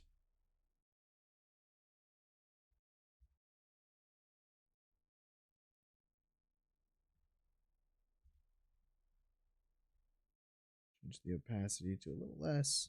Oh my goodness, I just keep grabbing that top there. We're really just painting ourselves like a bit of a gradient, a complex gradient here. Kind of fun. I like it. Okay, very good. And then let's see. Let's try some of these red tones.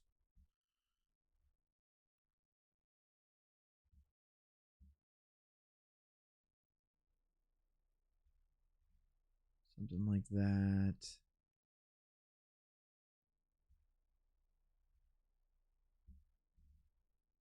There we go. That's cool. Okay, so let's do that. I'm going to go ahead and then one trick I also like to do is take both of these things, merge the layers, and then if we do an adjustment and then we do, let's say, let's try a couple things. First, let's try some curves here and just make it a lot more punchy so that way we're only selecting the highlights of that portion.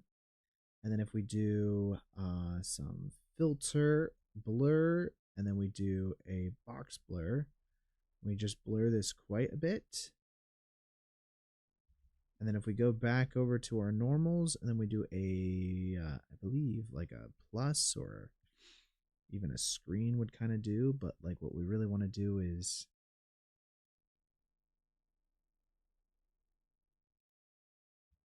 I want a plus. Lighten could do it. No, I guess not.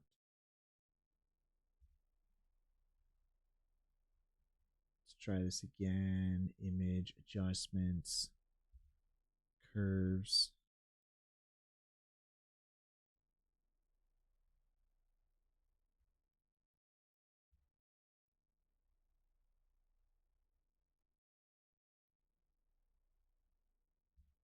There you go.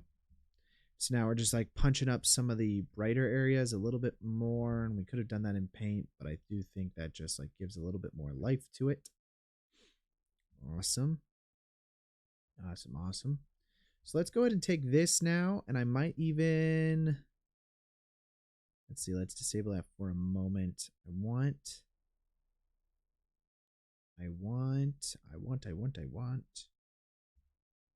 some highlights. Just a few. I want them like right here. Yep, like that. And a little brighter. I'm gonna go on top. And then let's go ahead and blur that a little bit.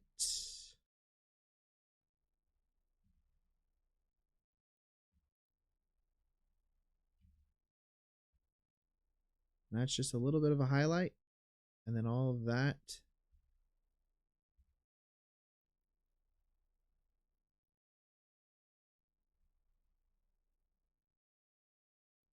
Awesome. Well, okay, I think that works. So we're gonna go ahead and save this now. Where do I save it to? Save it to our elements folder is really where we should probably be saving this. So go ahead and save that to here. And we'll call this BG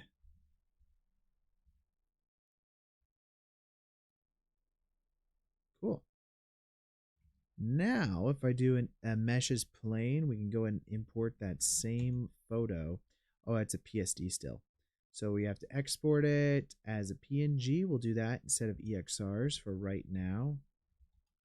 So go ahead and save that to our elements folder as a PNG. And hit the refresh button there. There we go.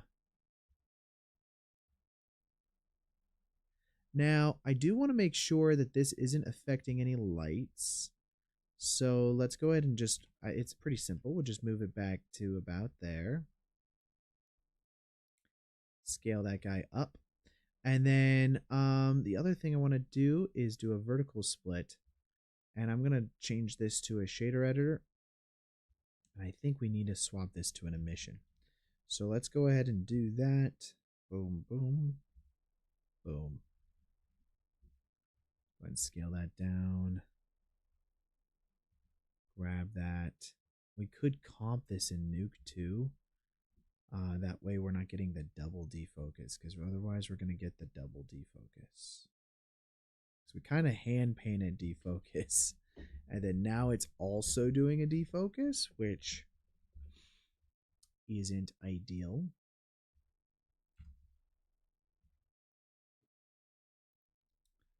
Let's go back over here, change the pass through to be a little smaller.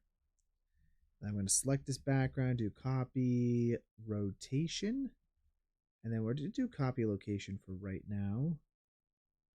And I'm just going to move it back to about right there. And then let's take this, and then we'll scale it down to about the height of our viewport. We might need it to be a little larger. Okay, fantastic. So now if we add a little bit of an emission to it, we can change the amount of brightness that we have on our background here. And then probably change the, whoopsies.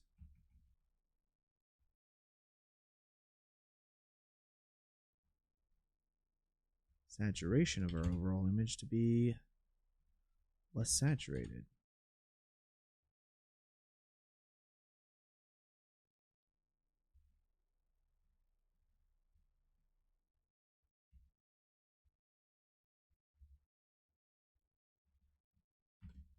There we go. It's pretty cool. I don't think it's as detailed as I'd like it to be though. Let's see, do I have any snowflakes? Do I own snowflakes?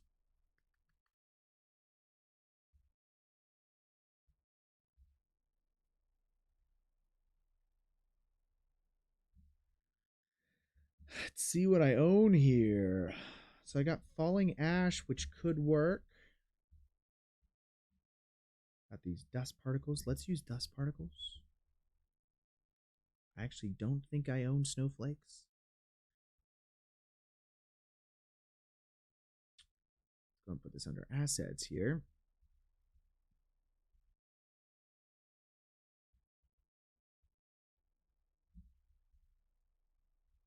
Might want to do the ash particles as well. I don't think I have snowflakes.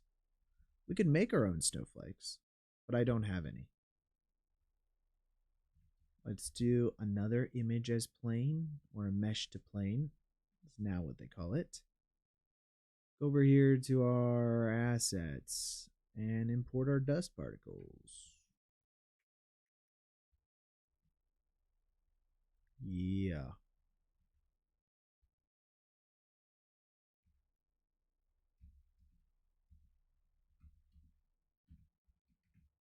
Just make that transparent, and then a mix shader. And this mix shader will have these swapped here, but then the alpha for that, and this goes to surface. I guess there is no alpha on this, so we take our color ramp, we'll do a color ramp with the color plugged into the FAC of it, and then we'll make this more visible for where we want all of our particles to exist on. Plug that into our FAC, and then that is our mix shader there. Now, here's the thing. We might want a little bit of an emission.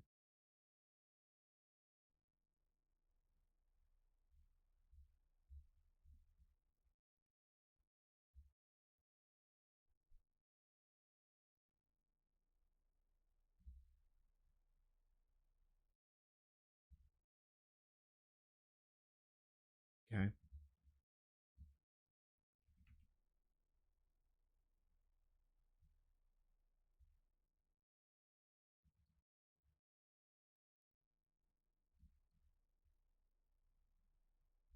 Now, let's see. Let's duplicate that and get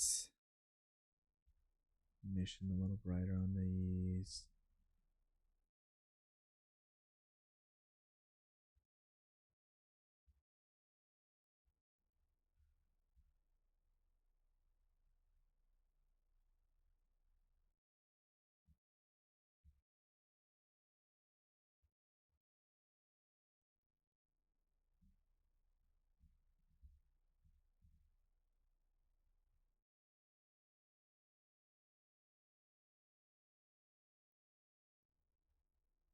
I'll probably move that further back.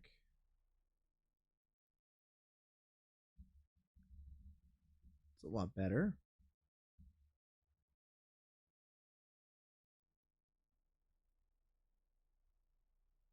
Let's get that to be slightly cyan now.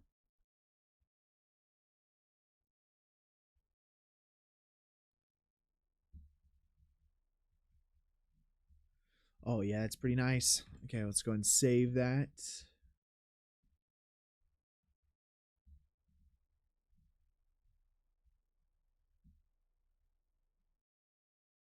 Somewhere around there, I'm thinking.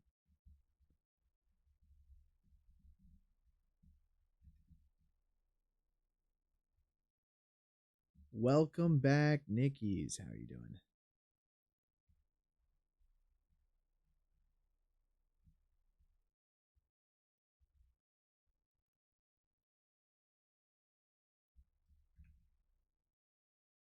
What you cooking? Let's save that.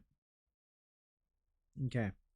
And then this guy here, let's just lift you up a little bit so that way the bounce light's not so harsh or so dark.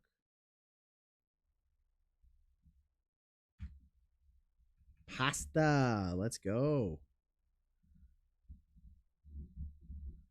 Ben's our resident pasta expert. Let's go and save that now. And awesome.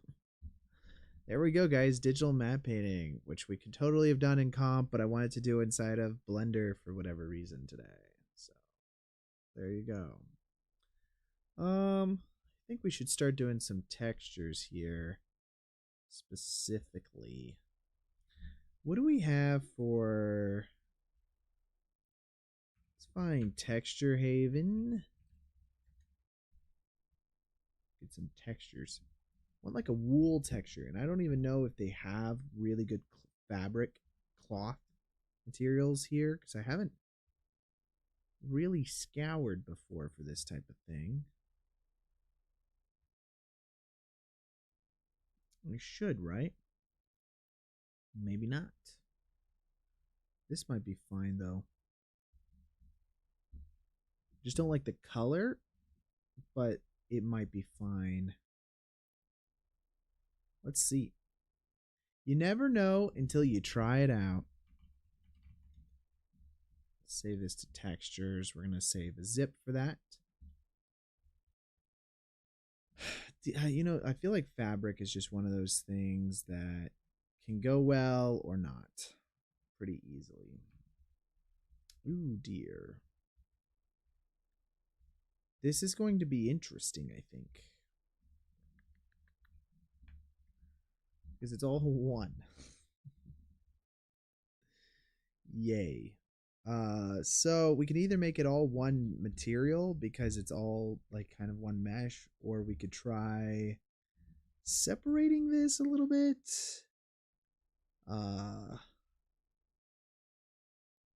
I don't think there's going to be a fun way of doing this, though. So let's try this. Let's go ahead and we're going to create a new material on this guy. I'm going to apply this, I think. Let's create a new material, and we're going to create a image texture. This new material is basically going to encompass all the different materials for this like upper shirt. So we'll call this jacket or body clothes. We'll just call it clothes. It's clothes. Clothes main body, please. Let's save that. All right, 2048. Okay, let's do this. Let's call this wool jacket. 2048 by 2048. New image. View it. Now, if we go into texture painting, I'm going to paint where this wool jacket's going to be. We're basically going to create different materials that way. I think that's the best way to do it. So I'm going to do a smart UV unwrap here. And great. So now if we go in, should be able to pretty easily paint the areas that we want. As long as we got the correct color selected. I don't know. This might not be the most efficient way of doing this, but it'll work.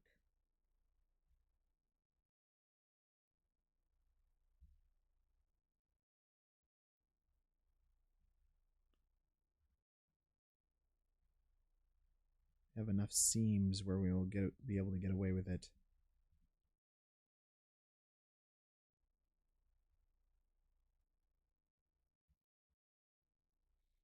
Today's just a chill day, just sculpting and texture painting.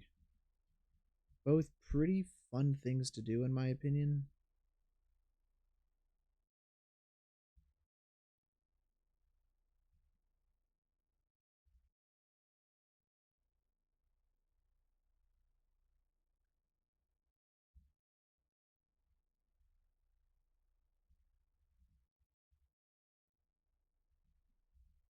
Okay, and then we'll swap this to black now, I guess, and then just clean up some of that interior paint there. But there we go. I think that, like, for the most part works. Might have a little less here.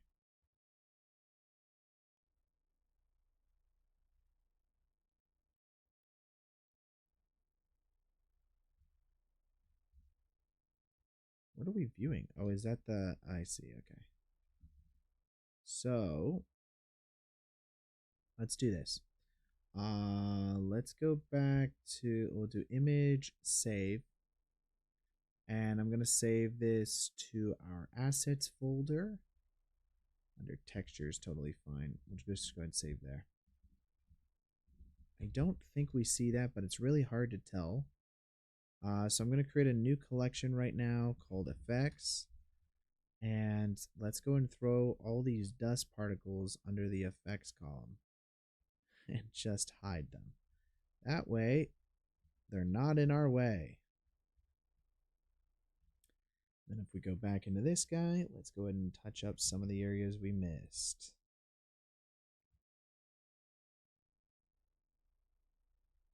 Looks like there's some UVs that are going to overlap there. I don't think that's going to be a huge problem.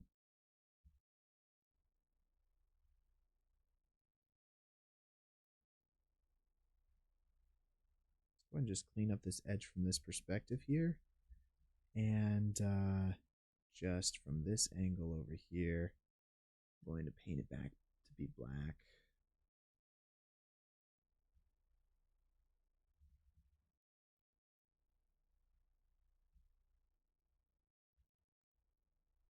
Perfect. Okay, looking pretty good.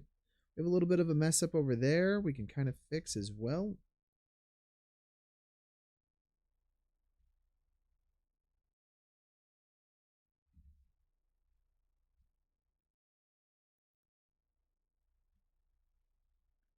All right. So to make sure that we have enough mats, there's basically 3 mat materials that we're going to need. It's this guy, which is the centerpiece. And then this middle piece here. And then I feel like this is going to be a separate piece from this. I think.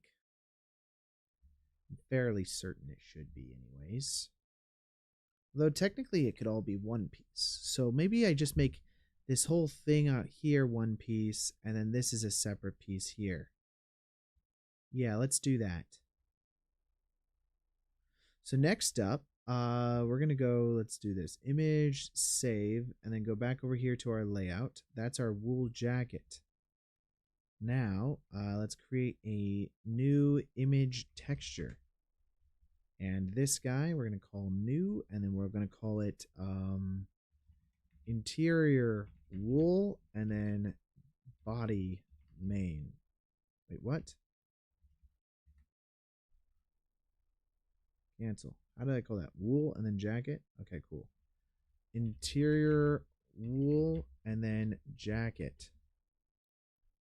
What's up, Alexander? Welcome into the chat. How you doing today, brother? Let's go ahead and now have this selected. And if we go back over to texture paint. Did you know, by the way, if you do the exclamation mark dad joke, it does dad jokes? I don't think anyone likes that feature except for me. Kind of don't care. I think it's hilarious.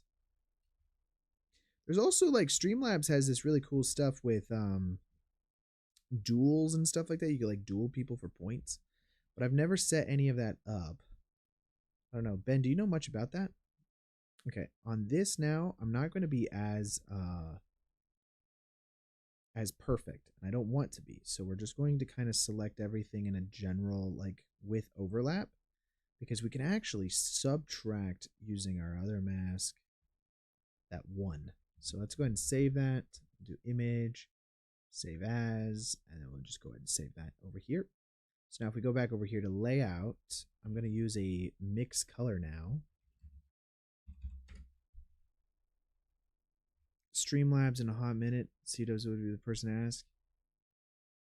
Yeah, I'll have to check with him. All right, so yeah, if you set this B to black, and then you put the color to FAC, and then wherever it's A, you put this, then you should be good. Essentially what you're doing is you're saying, hey, wherever this texture is, holy cow, wherever this texture is, put black. Otherwise, put this texture, which is only white in this specific section. So now you're going to get this kind of like interior section and then the exterior section of your mask. And then what you can do now is we can actually have a third mask that we can create without having to paint anything. We can say, hey, mix color. So this is technically a mask selection option that's going to come directly out of here. And then this one will also be a mask selection option, which will just be a this plus this, if they're both mixed over top of each other. And we use screen. It has everything selected. And then now you can say, hey, do this with another mixed color and put this inside of your factor. And wherever there is white, we're going to put black.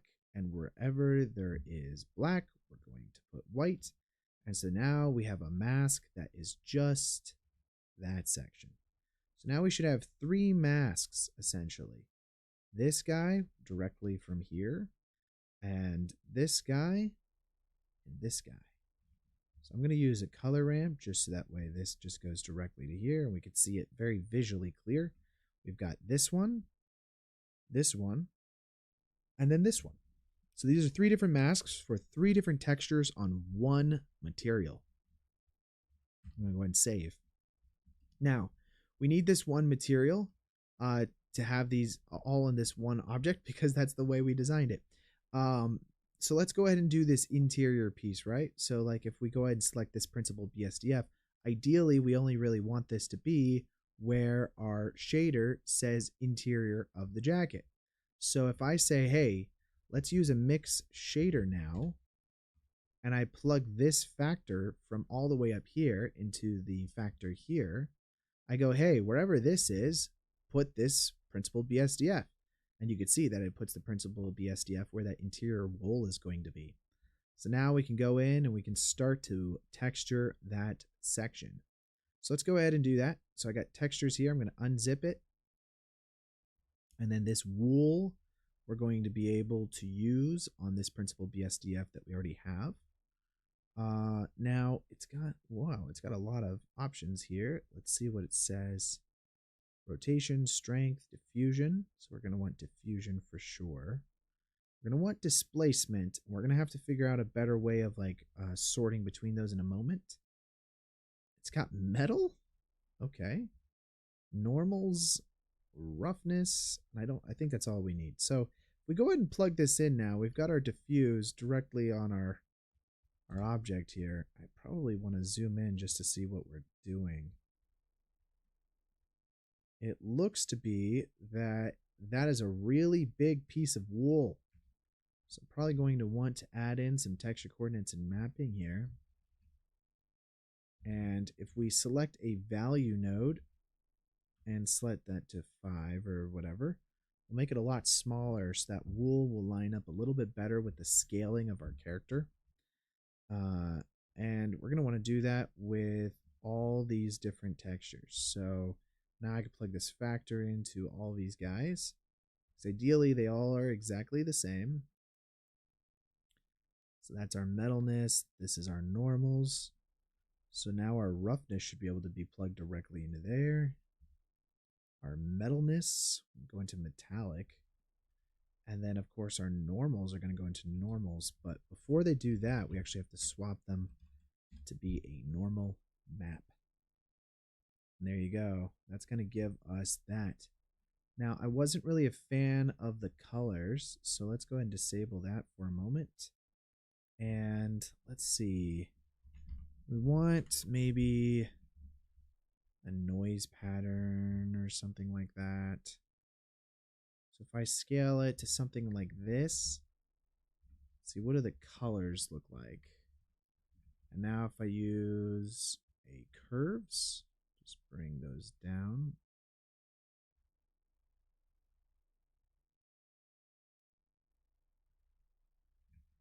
And then I use a saturation node. And we're just going to desat this guy all the way.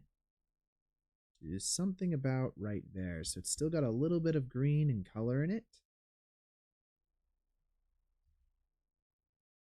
I just don't think we want that material.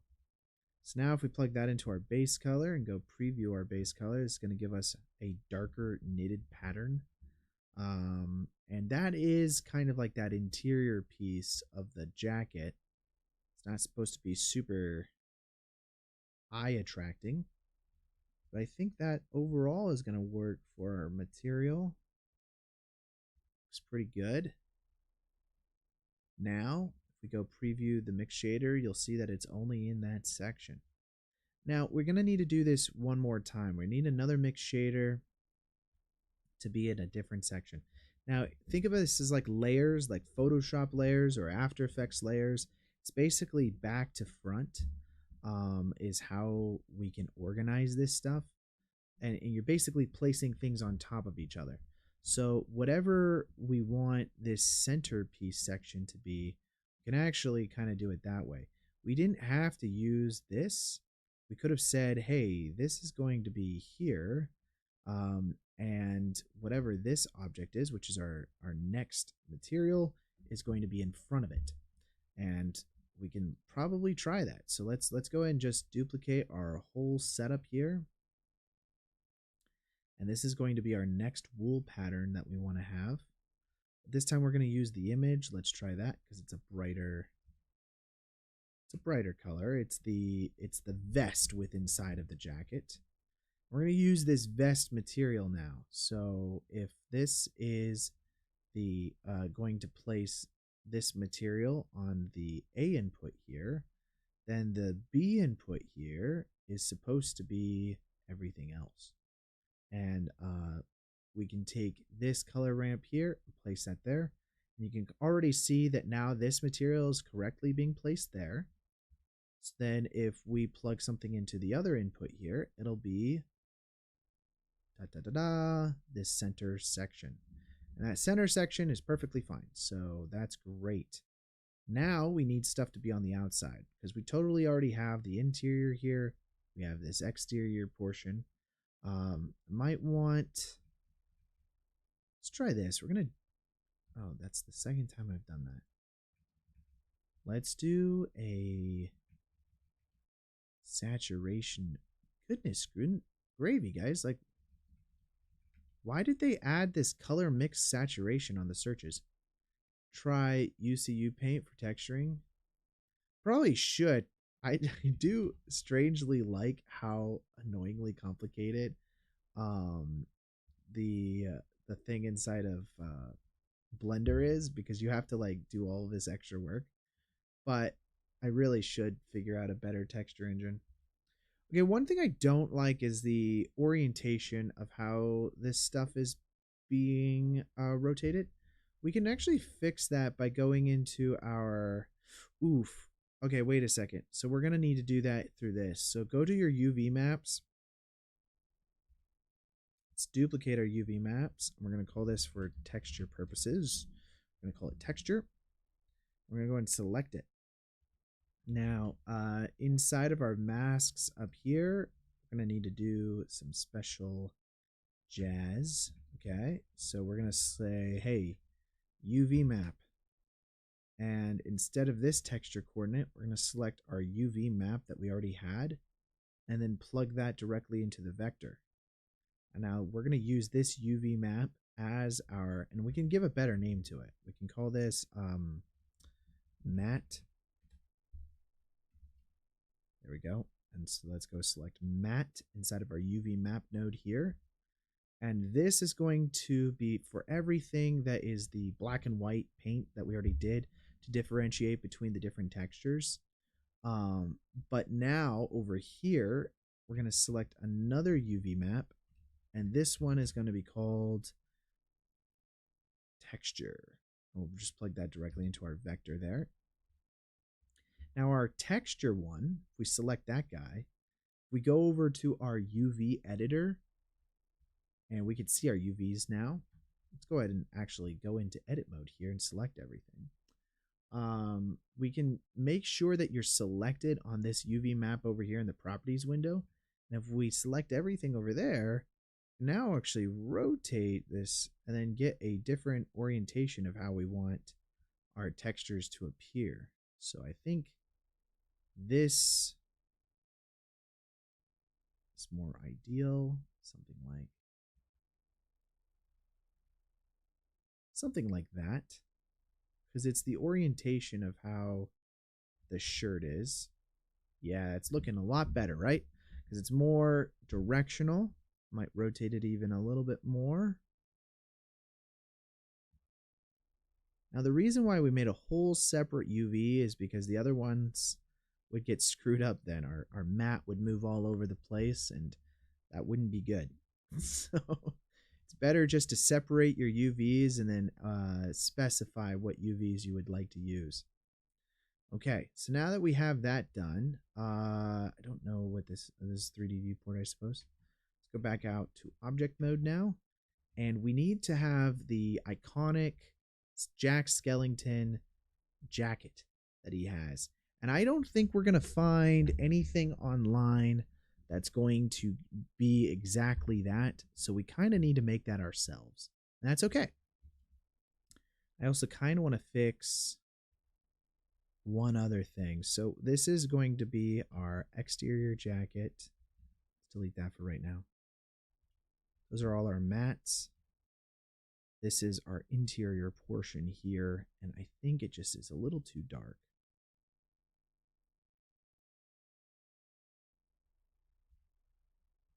Something like that should be good. Okay, now we need to create another mix shader here. And this next mix shaders, wherever it's white, is going to be this black, very dark black section. And essentially, we want this outer portion of our jacket to be selected. So if we grab this and put that into our factor, now we're going to have 3 different materials that we are referencing inside of this Blender shader editor here. We've got this bottom portion here, which is our very interior of our suit jacket. And then we've got our vest here. And then now finally, we're going to be making a third one, which is going to be on the outside. Now, I don't think, as I said, we're going to be able to find any fabric. But what we're really looking for right now is kind of like the roughness of the fabric. And then we're going to create our own fabric on top of it, essentially. And I like to maybe change the pattern up from what we currently have. I do like this. So what is this dirty carpet? This is actually pretty cool. I like the bumpiness of it, but I don't know if that's right for us. I think it is. So let's go with it. So I'm just going to go ahead and download this texture. And now, again, it's not the colors or anything like that that we're going for here, as much as it is the normal maps and the displacement that we really like. So if I go ahead and just extract this, we can go ahead and bring that in. Now I want a whole separate material here. I'm just going to duplicate everything. And then we can go ahead and delete all those and import our texture now. So again, we don't need the diffuse, but I'll drag it in for right now, because why not? We'll do normals and roughness, and then we'll just see where we're at with this. So I'll do the roughness over into the roughness. Let's grab this normals, plug that into our normals here. And then our displacement, we don't really need right now. All of these, of course, will get the vectors from our texture vector that we created. I think that should be good. Okay, now if we go ahead and plug this directly over here, it will no longer be black, but it'll be this ugly carpet texture that we have. But the thing that we really are now looking at is the bumpiness that we have here. That's what we're really wanting, not necessarily the actual colors. So to fix the colors, let's go ahead and I think we want, is a wave going to work? I wonder if a wave texture will work for us. A wild Orlando Caicedo. How you doing, buddy? Okay. Now we have this wave texture, and this is where things might be interesting. We might need to, we could use this. I've been doing pretty good. We're just making Jack Skellington right now. And so far, it hasn't sucked. So let's go ahead and invert this color here. I don't think that it should just be like, is it? Oh, you know what it is. Need to add a color ramp. Put that into the FAC here. And we should be able to like make these lines quite a bit smaller. I like that. Now, here's the thing. I might not want to use this. We're going to actually need to duplicate this real quick. Let's use a different UV map called, well, right now we're going to use texture. I don't know why. Is that not using texture as well? These all should be using texture. Maybe I only updated the first one. So that's, yep, those are all good now. Okay. Now, the truth is, we might not want this to be texture. How are you doing, Orlando Caicedo? Let's go ahead and duplicate this now. We're going to create a new one, and this is going to be called jacket left here. And if we go ahead and select that and view it, go back over here to UV editor. And let's see, we're going to We're going to go to the UV editor here, and then I'm just going to select,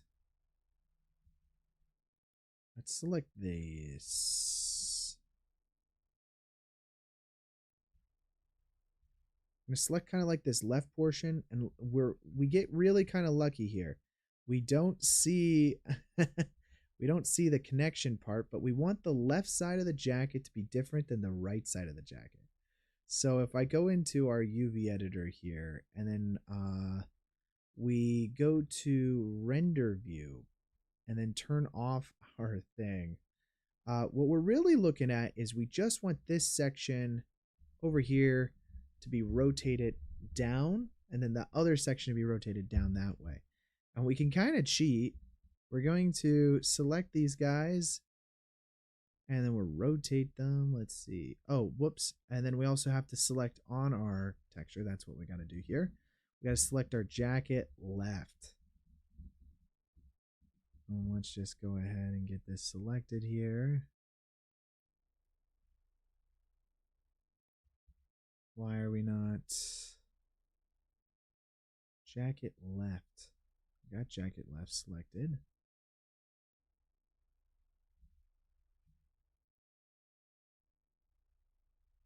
Technically, we could do it just this way.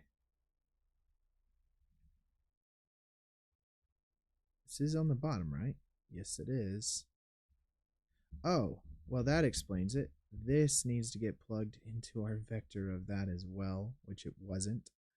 And then that'll help solve a lot of problems that we had. Now that I'm thinking about it, this is probably not the easiest way to do it. So instead, I'm going to keep, okay, let's get rid of jacket left here, and then swap that back to texture for right now. And then our wavelength that we have up here, let's go ahead and rotate this. This is where we want it to be kind of like that. It's great to make anime figures, but this one has a ton of jewels and details, and it's driving you crazy. Oh, yeah. Well, I mean, jewels can be fun, though. They can be really fun. Okay, that's good. Let's go ahead and add some distortion, I think. No, we don't want distortion, but we definitely do want detail, I think. Let's do... Maybe we don't. Detail roughness. Can we get a little bit of distortion?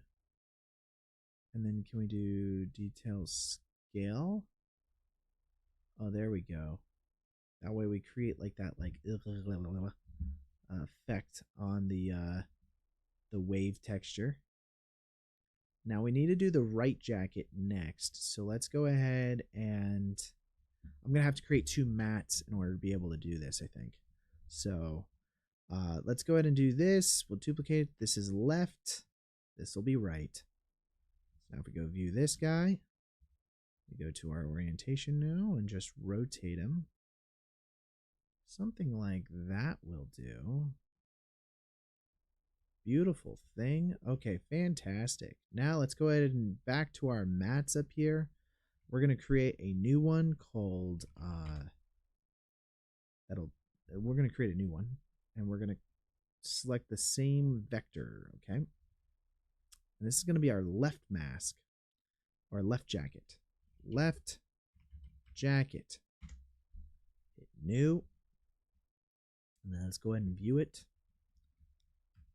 And if we go over to texture paint now, we basically just want to select everything over here, which again, we want to make sure that we are selected on the correct UV map.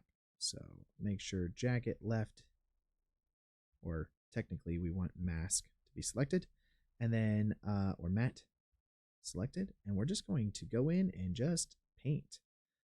Again, we're not really seeing around the corner, but I just want to get like this selected. We could be a little bit rougher with it as long as we don't select the right side of the jacket. That's really trying to avoid here. Okay, that's good. We'll do image, save. And we'll go ahead and save that over here. And then now you're going to create a new one called right jacket. So image texture, new right jacket. All those same settings should be correct. Same vector.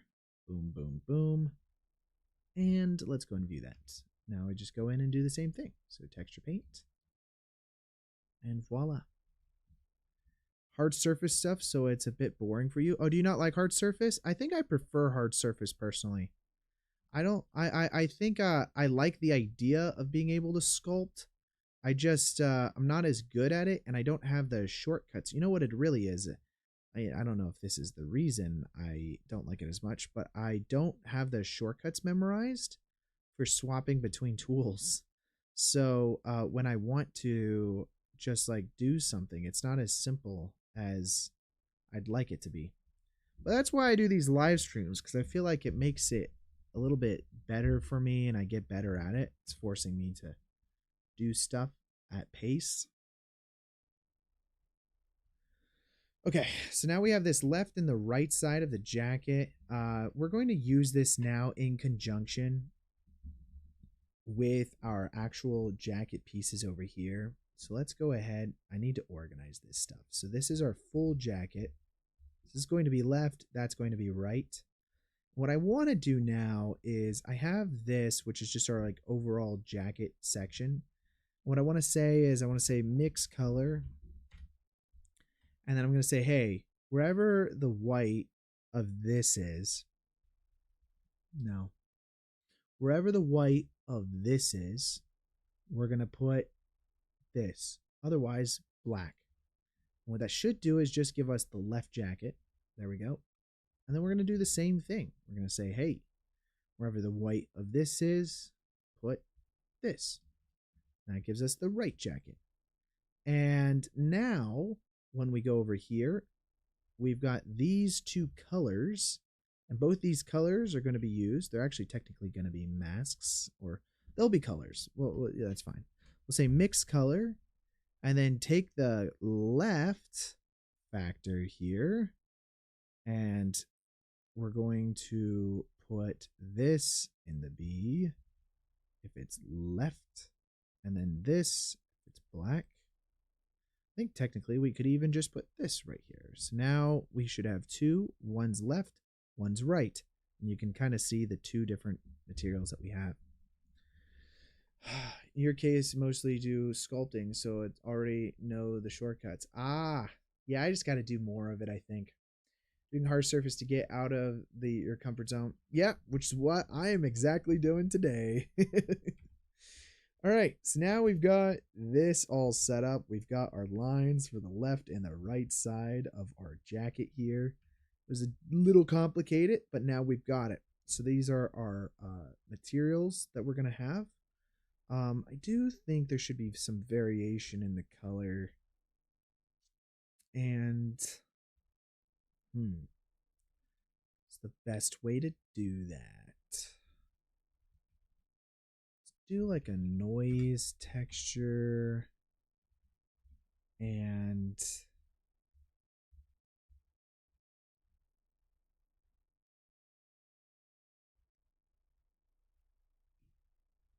I like in the reference photo that I have, they've got some colors on the threads here. Like the different threads have some different colors on them. So I want to see if I can try to replicate that as well.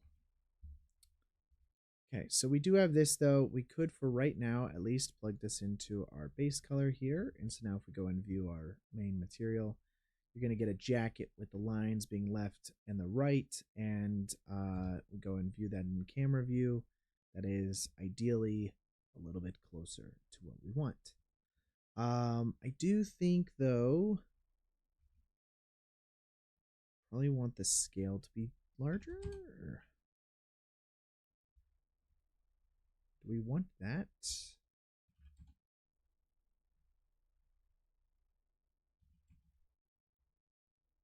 About like 30?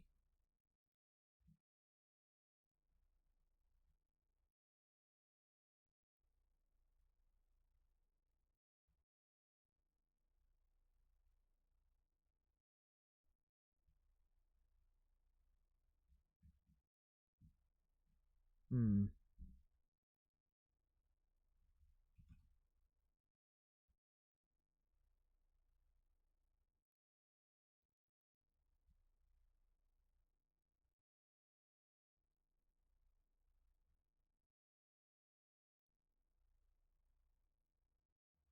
It's like that's pretty close. And then if we do another color ramp,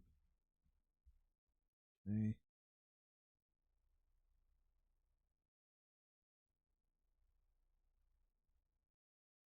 You lost 2 subscribers. Why? I mean, it happens, dude. Take it from me. Although I don't really keep track of like how many subscribers I have. I used to a lot more. Okay. That. Then this into that.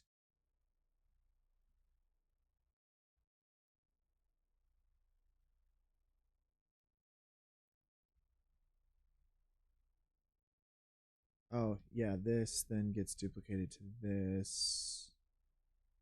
Which goes to there.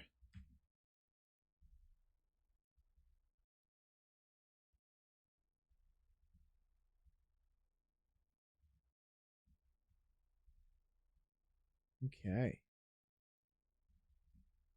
I mean, from a like a line jacket perspective, that doesn't look terrible. Um, might want to rotate these guys a little bit more. Like that. That feels more natural. Boom, boom. And then beautiful. Okay. Let's get some threads in there. So let's do another color ramp here. And do you think we can get this to be a little bit brighter?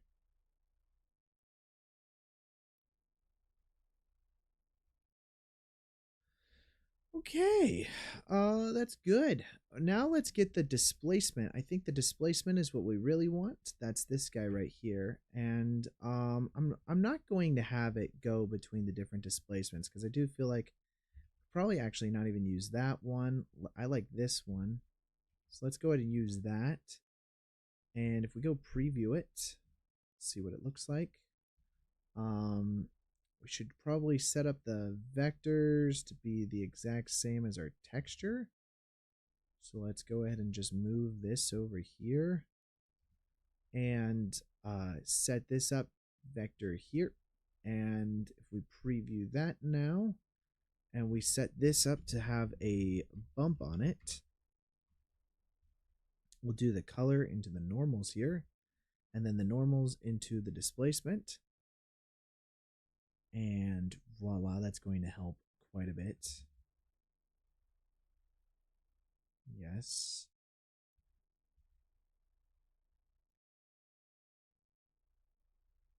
Let's have that go into height. Yeah.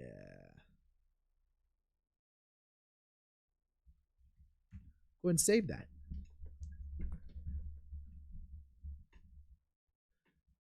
I don't know. I will say, like, I know that like Instagram works like that, where you'll get like followers and then you'll lose followers and like all things like that. But it's because people follow you because they want you to follow them back, and then once you follow them back, then they'll unfollow you, or if you don't follow them back, then they'll unfollow you. It's kind of like a lose-lose situation. Um, I mean, the other thing is it could have been bots, or I mean, I don't know. I would say don't take it too personal, you know. Just do your thing. And I mean, I always felt like for me anyways that how I like to think about subscribers was that it was just I wasn't doing YouTube to get subscribers. You're never going to really make money off of YouTube. I'll tell you that. I don't make any money off YouTube. I mean, granted, I don't really have like a lot of subscribers still. But for me mostly it's to experiment and push myself to do more and things like that. I really think that's more the benefits that I've had from using YouTube is has been that.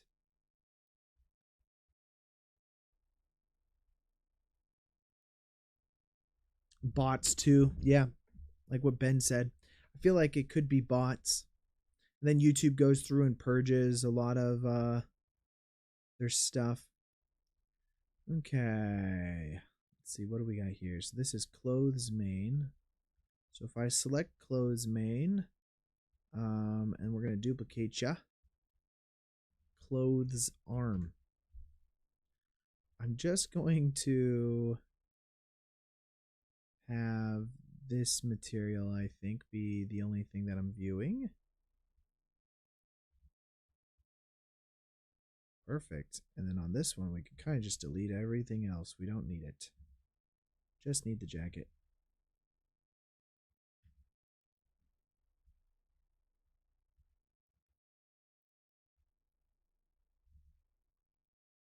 Okay. And we got the jacket, but I do need these lines to line up. Right now they're doing whatever that is, and that's not correct. So we need to probably do a cylinder projection. Oof. All right. I don't like where'd the squares come from is the real question for me.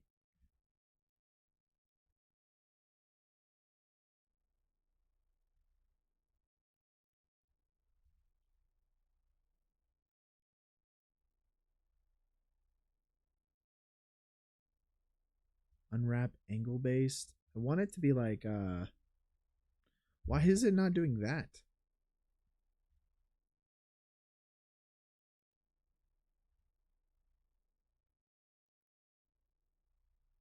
Need these lines to bend if I can. So I think what I'll have to do is mark seams here, guys. So if we select that and we do, hey, you mark seam, and then we are of course selected on our top up here. Let's do you mark seam, and then you mark seam. That might work. So now if I select everything and then do unwrap angle based,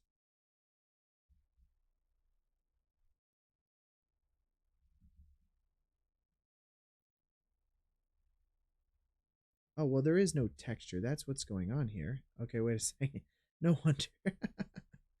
Oh my goodness. Okay, texture. That's what we want. And we'll set that to 1.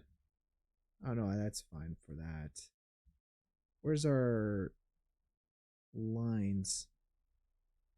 They're up here, and then we're going to use UV instead.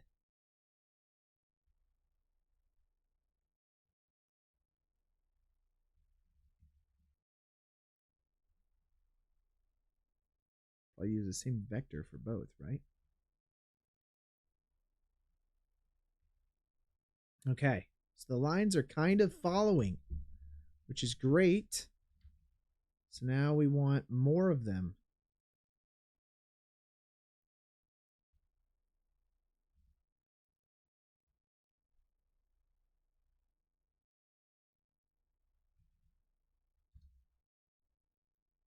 That's pretty cool.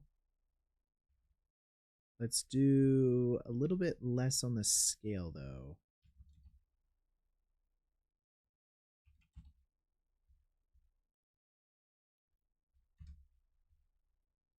So weird.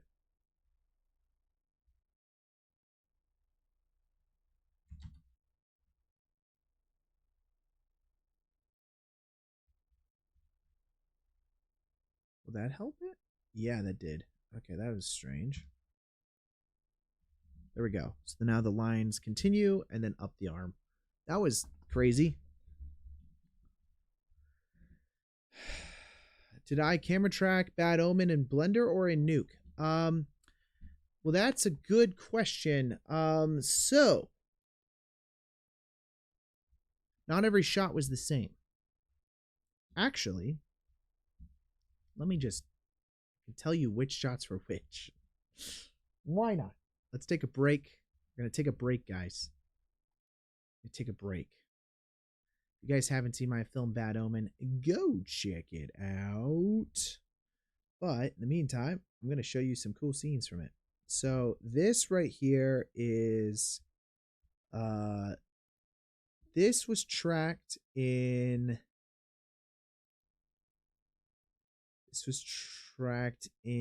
Blender, I think, because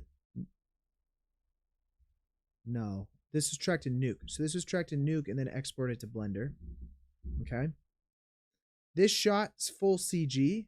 So even the background was CG. So that didn't require tracking. This shot was full CG. So it didn't require camera tracking. This shot was tracked inside of Nuke. No, this was Blender actually, because I was having issues with it inside of Nuke. And the reason why was because it's a it was really difficult to track because it was actually multiple plates stitched together. So I had, and the shot used to be longer. Full CG shot. Full CG shot.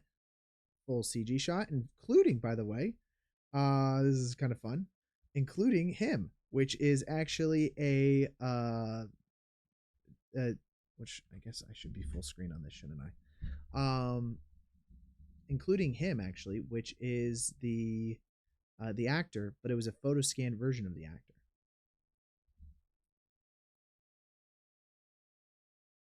I did scan. Yep. So this shot right here wasn't camera tracked. In fact, actually, it wasn't really tracked.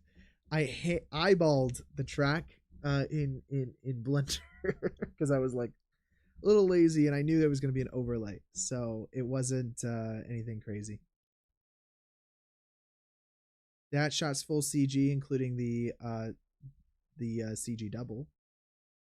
That shot was not tracked because there was no movement. This right here, this was a weird one. So this is actually full CG back here, but she's real. So then we ended up, I rotoed her out and then I placed her inside of 3D so I stabilized the shot and then put the her inside the monster's arms. Full CG shot. Real, obviously. Although all the blood's fake because, well, that's a story. Full CG shot. So pretty much the majority of these shots are full CG shot, full CG shot. And then this shot outside is a complete full CG shot, including the environment here, because unfortunately wasn't able to get the freaking thing to work on the day for night that I did, because I didn't go shoot nights. And then obviously we didn't shoot a real house, so the house is gonna be comped anyways. And then my colorist was like, well, what if you just did the whole shot in CG? And I was like, yeah, sure, I could try that. And then this ended up working out really well. I mean, you don't really see anything, so it's just a bunch of trees and all that crap inside the shot. So there you go. There's the answer that I have for that. It just means I wanted to show you because I think it's kind of cool the amount of shots that were just like full CG. How long did it take to render the werewolf?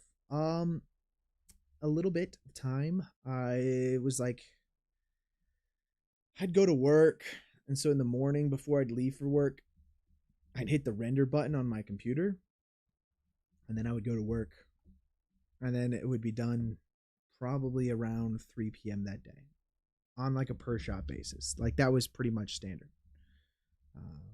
So yeah, a little bit of time. Okay, let's real quick, let's jump back over here into this. Oh, did I add volumetric fog? I did for the most part. I really love volumetric fog.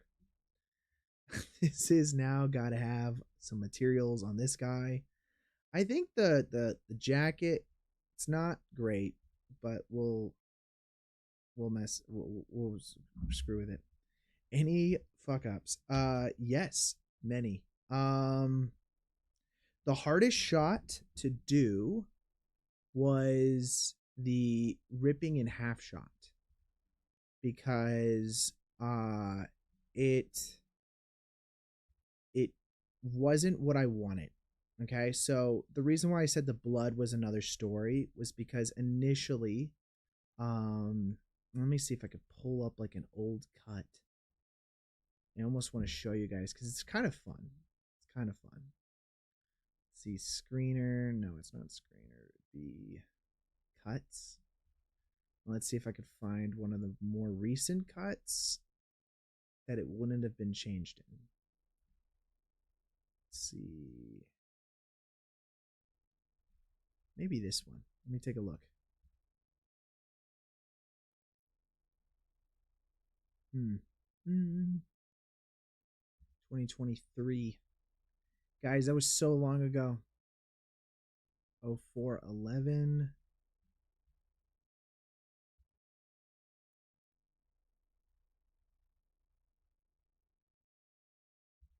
Okay. This is actually kind of interesting. So this is basically how we did all the previs on the stuff beforehand, because we didn't have obviously, I mean, you'll see here. I didn't have like so that's a real hand of a person, and then when we were cutting the sequence together, we would just use like basically mocap data to kind of showcase what exactly we were seeing. You can see full renders here. These were earlier renders, and then that was an early version of that shot. So here's the thing. When I was first doing these shots, dude, I was in over my head. I didn't know what I was doing. Let's see, grab. So you can kind of see like earlier cut here. I was trying to hide the fact that it didn't look super good, so that she did this. It was supposed to be like that. It wasn't going to be a rip in half. And I wonder if I do actually have. I've got to. I've got to have it.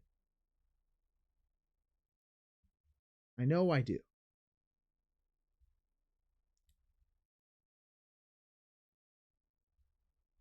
See, let me see if I can find some fun stuff here to talk or show you guys. Take a little break from Jack Skellington over here.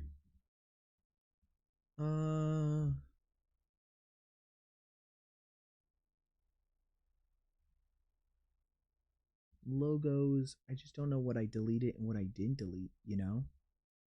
These are all cuts. These are screener files. How was the werewolf composited into the scene? Well, as I said, most of those were like full CG shots. But the ones that were composited, I just did in Nuke. And then, yeah, I mean, I tracked them and then rendered them out, and then I comped them in Nuke. Hope the actors appear in future projects. 100%. I loved working with all of them. They were great people to work with. Let's see. I don't know if I have old. I got an old folder. Wait a second. We've got an old folder, ladies and gentlemen. You know what that means? It means maybe sound ref, screener, cast Marvin. Is Marvin an actor?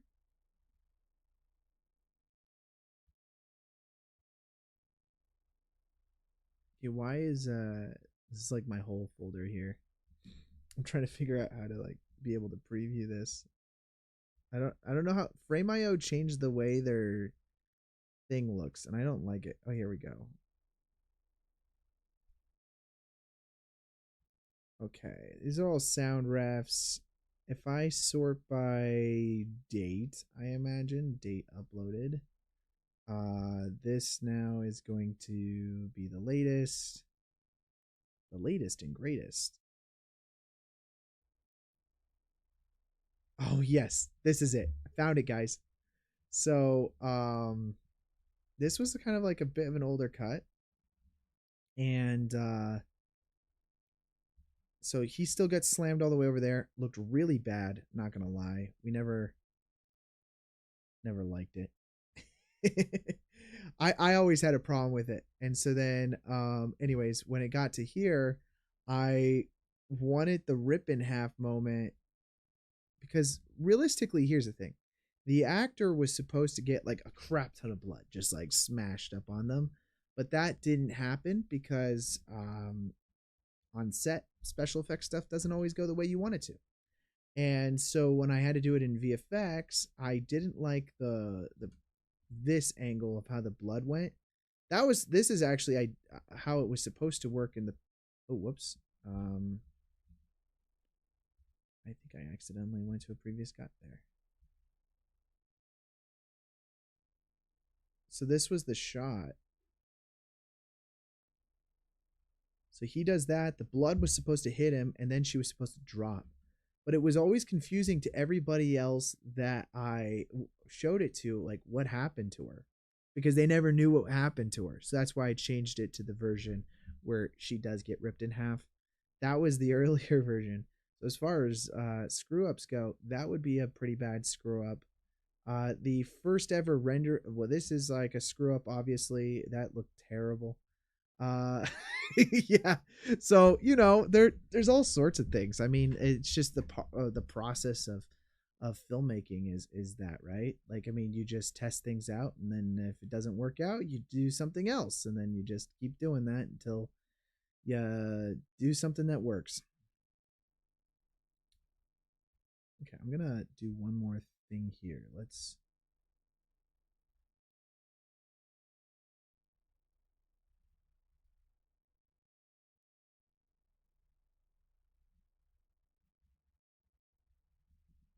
good. Yeah, rated R, I guess. Yeah, it's a horror film, so I mean, it's got blood and gore in it. That's what happens. That looks so weird from over here.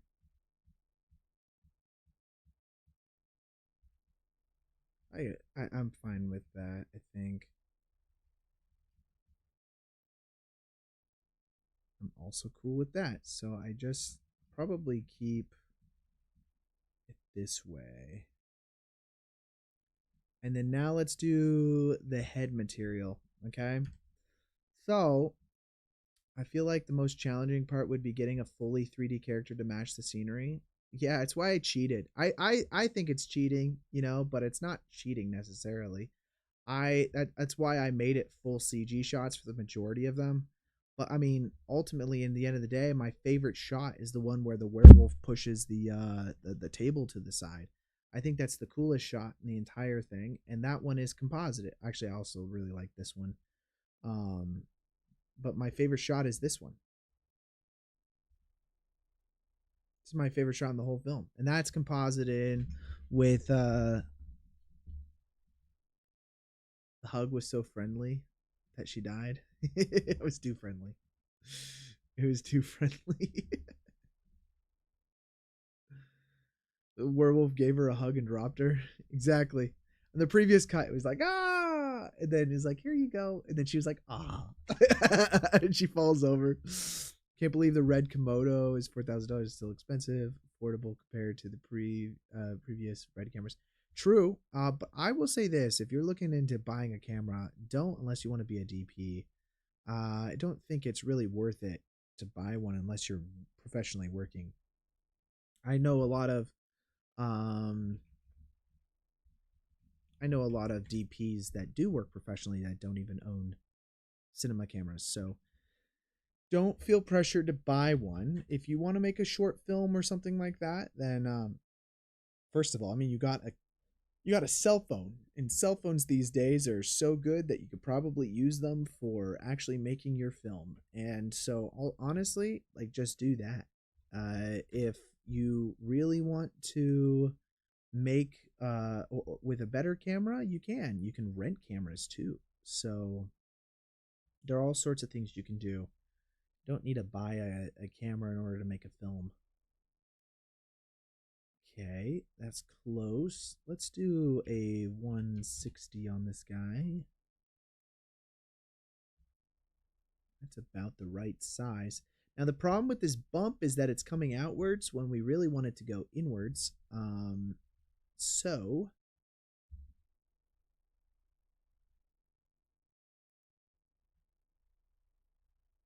you need the depth of field. Oh, for your cameras. Well, there is, like, if you have an iPhone, I don't have an iPhone, but they have these like things on them now that can make it look like it's an anamorphic lens. So there are stuff out there to help you cheat that. Okay, we want this to go inside for the bump surface here. So let's invert this.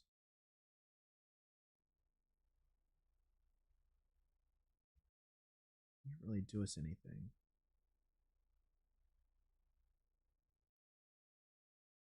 And then let's set the roughness here. Oh, whoops. Our roughness should be all the way up. And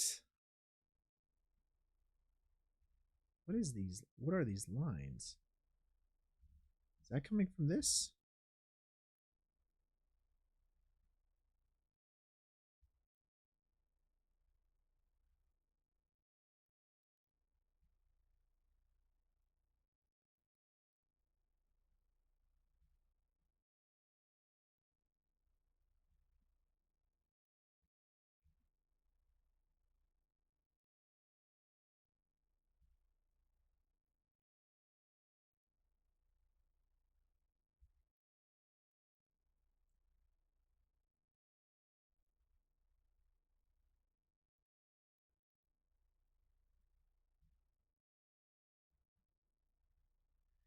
Oh, the Lumix camera I feel like is pretty nice. I'm not much of a camera person, honestly, so I don't know all the cameras and what makes them good versus other cameras.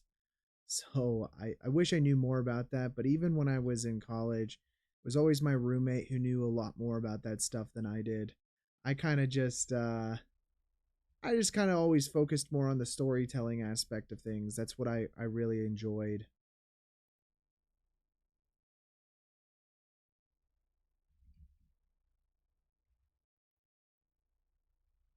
And then I always was like, oh well, I need to buy a camera because that's what you think.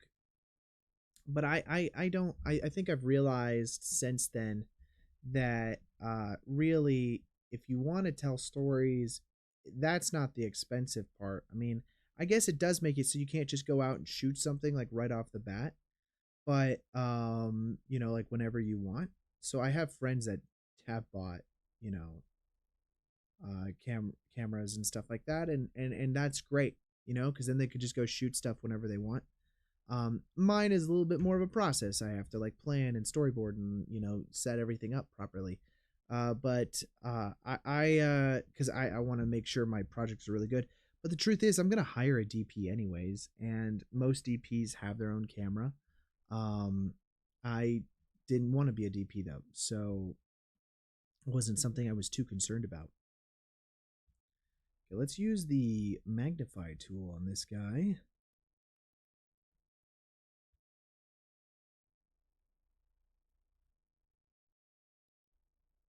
I'm just gonna do some pinching here.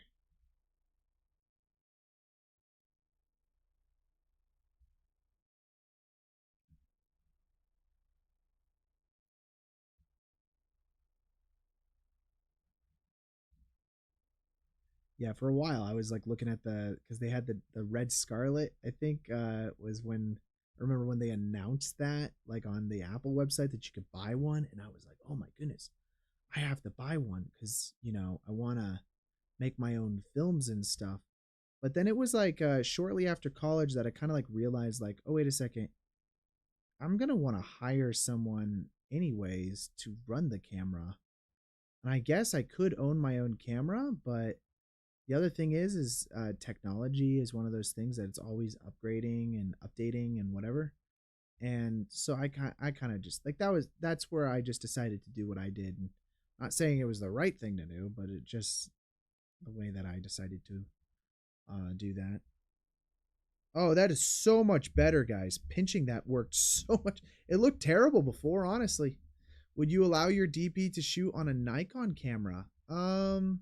Oh, Nikon owns Red. Didn't they recently buy Red? Like within the last year, I feel like.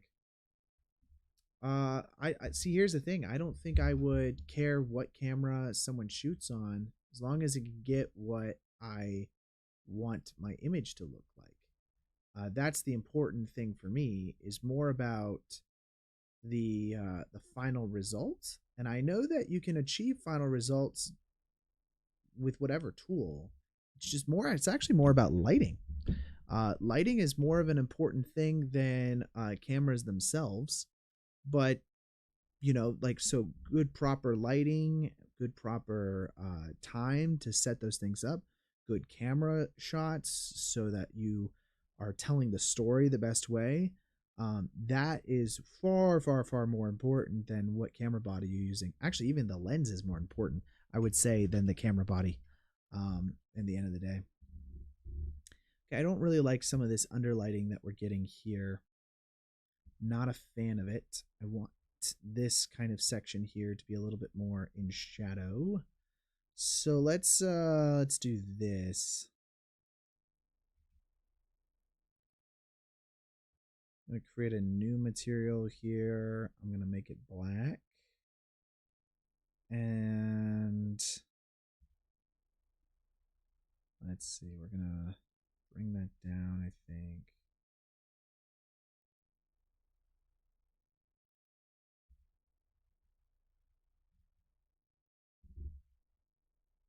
Okay, that's not bad. So that right there, I'm going to put under lighting, and then in our collections up here, make sure to check indirect lighting.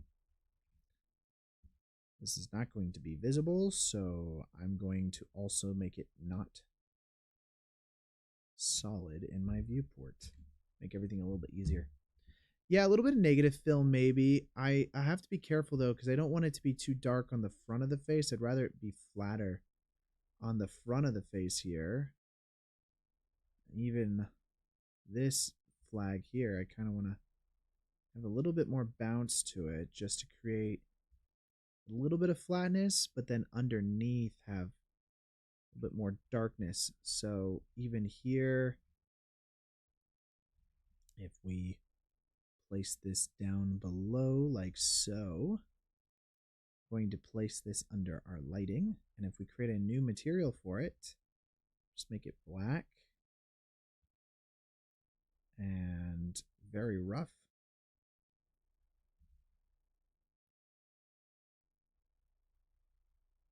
And it could be, I don't know, it could be an emission of like a -1 or something like that. I just don't want it to affect too much up there.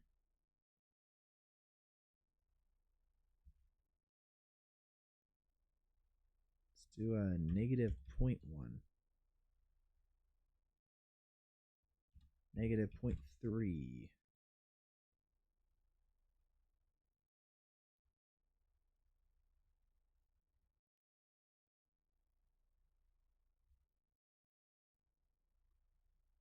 That's a lot better.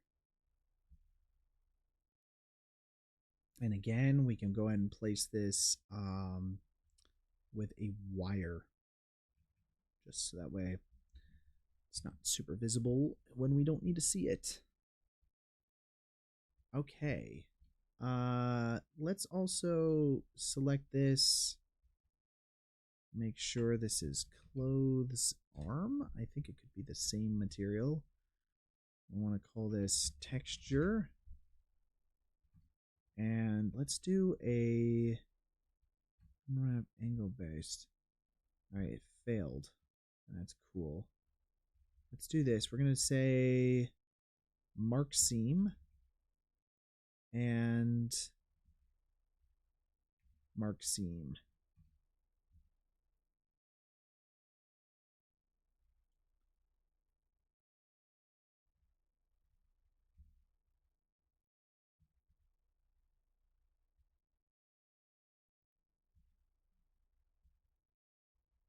I mean, that's not ideal, but let's see, what's that? Would we need to mark the seams on the inside here? I think. Also realized I've been on like the single screen for a while now. Do I need to mark the seams on the inside of this? I guess I do already have the seams marked that way.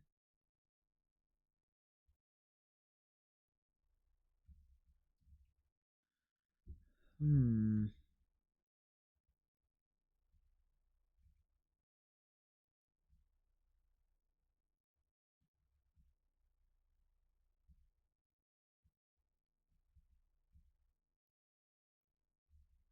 I do marked seam on that.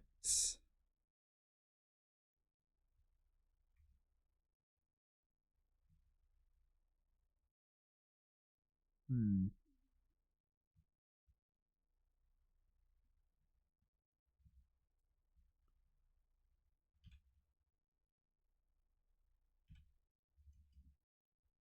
Let's do it like this.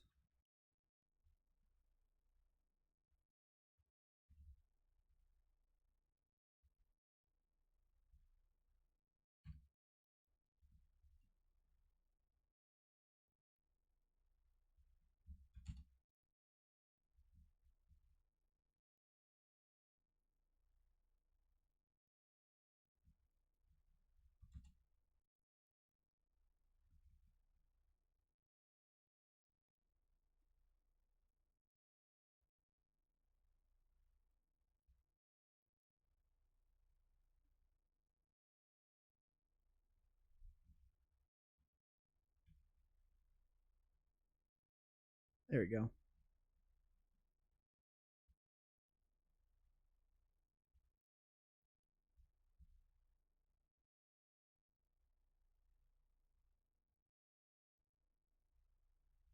Ah, it's so close. Okay.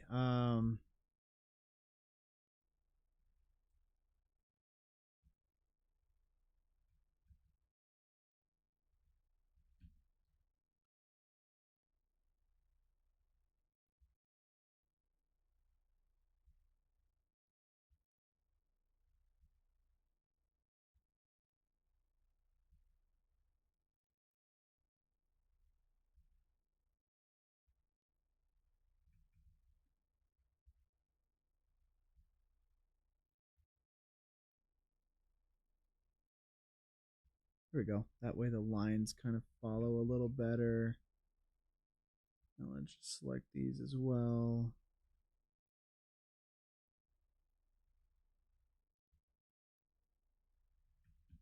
Right, that's really good. Okay. Now this one, just kind of like straighten it out a little bit.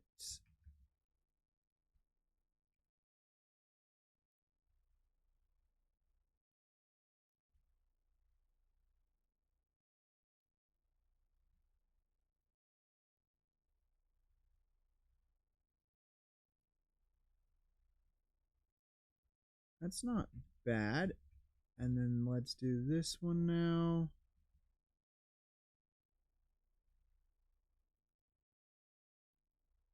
That's cool. And that one's already good. Okay, great. There we go. Just took a little bit of UV work for that. And then this is just going to be a black kind of material, right?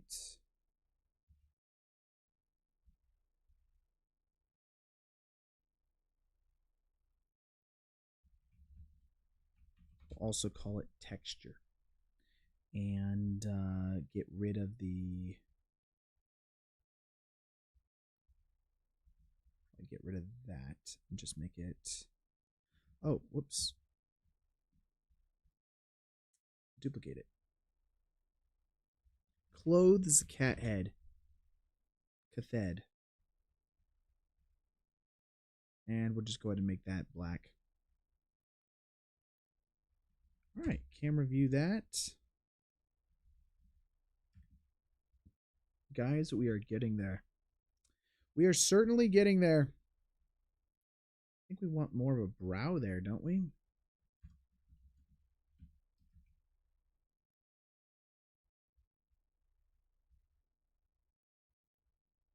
Let's use a little bit of a draw, I think. And we're going to buff up that section.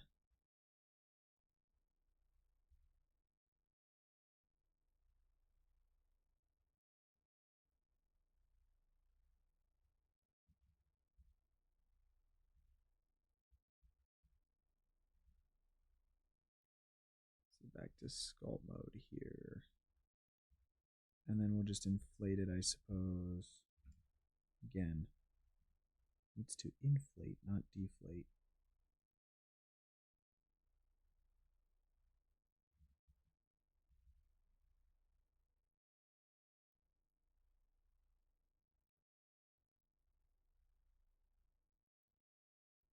Okay, I'm going to use a little bit of some grabbies. Just clean that up a little bit.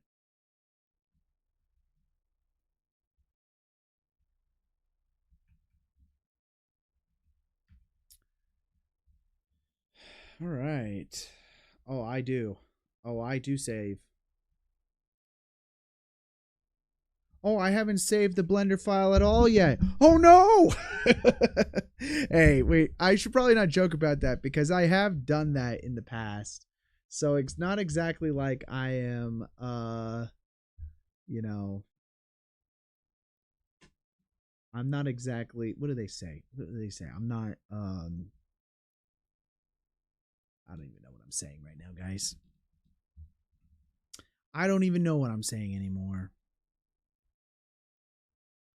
All right, a little bit of an effects. Let's go ahead and turn this into a wire real quick. Just that way it's a little easier to see what I'm doing. And this, guys, I want...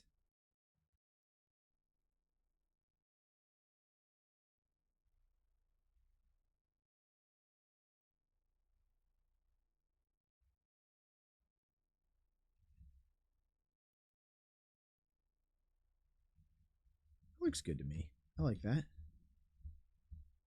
And then our overall background that we have is this guy.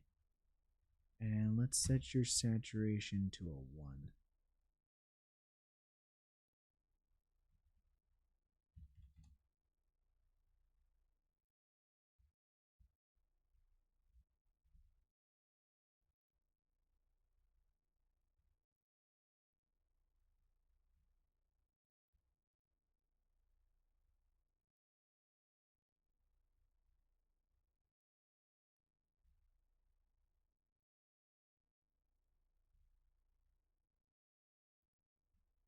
That's a cool color, I think, right there. How to unsave. Control Z. What is there? Or Control Alt F4.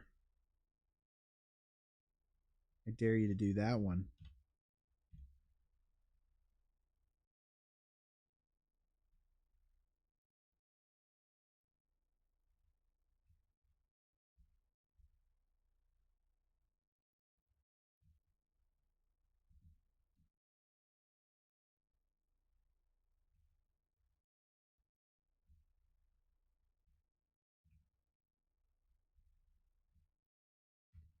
Okay, we're going to save all of that. I'm going to duplicate this one here, and we're going to call it underscore head.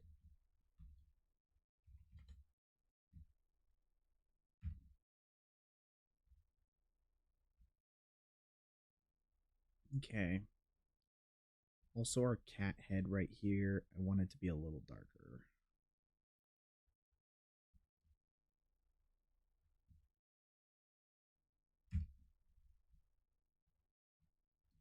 Now, the reason why we made this a whole different material is because I need the eyeballs to be painted in. So I'm going to go in here. We're going to add a new image texture. We're going to hit new. And then let's call this eyes or dark areas. Dark underscore areas. What the heck? Dark areas. Go and preview that now. We're going to go hit the save button. Yeah. We also have to apply our multi-res. And then we're going to go into our texture paint tab.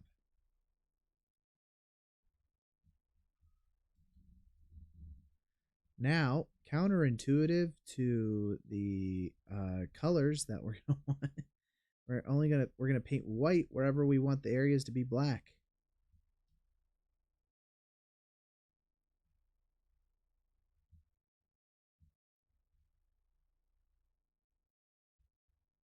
So I'm just going to do this, which I guess actually we probably could have done it the other way, but this actually will be easier because there's less surface area to paint white technically.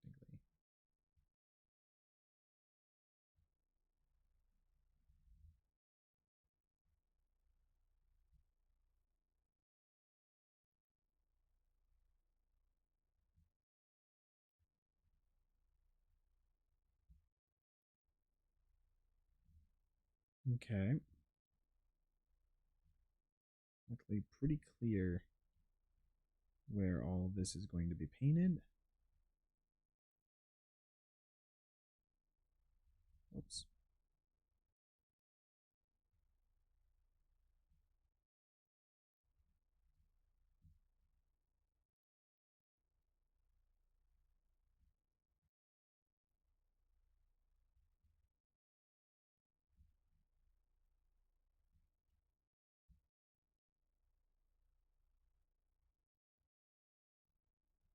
Okay.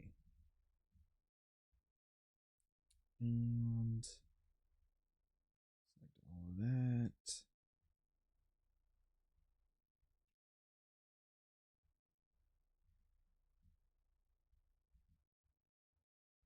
I think technically we don't want to see that.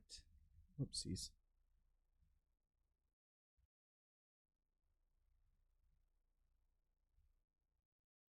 We don't want to select there.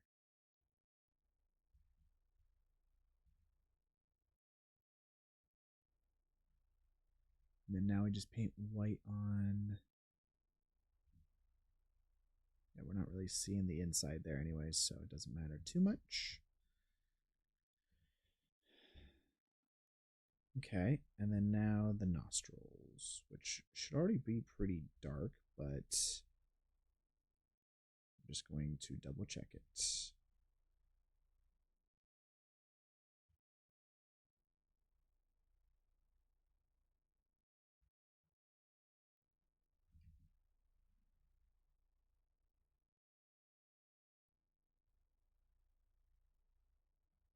Here we go.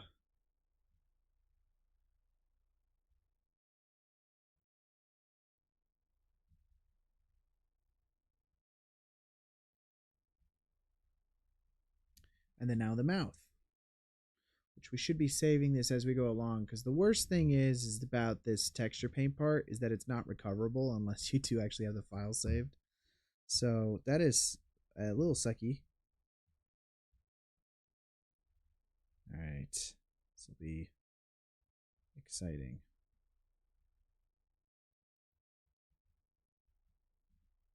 Really, I should probably go into preview it from this angle.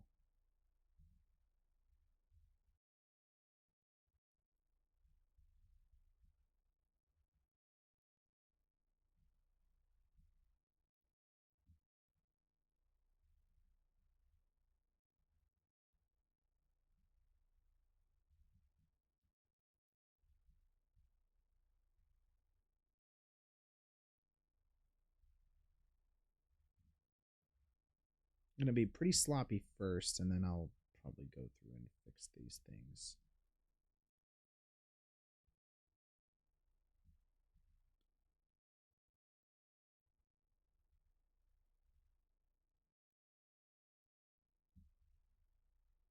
Okay.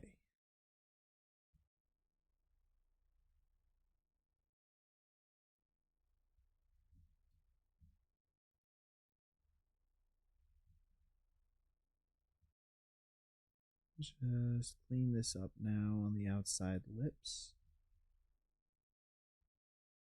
And we'll see where we're at. We might need to hand paint some more stuff in there if when we preview all this it doesn't look correct, but that's something we can cross that road when it happens.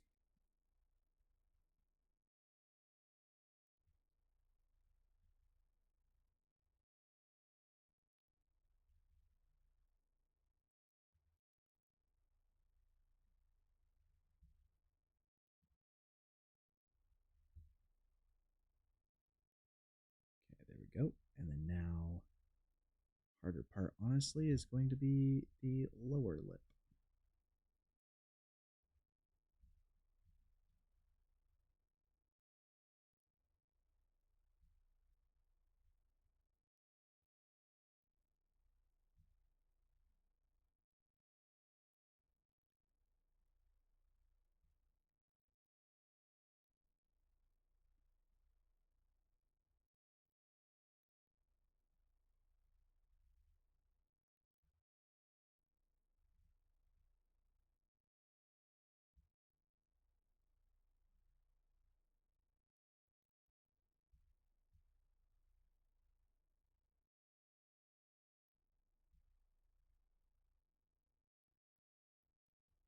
Wow, okay. There we go. Little tooth by little tooth. Makes me realize I kind of want to go to like a pumpkin patch this year. It'd be fun. I haven't been since I was a kid.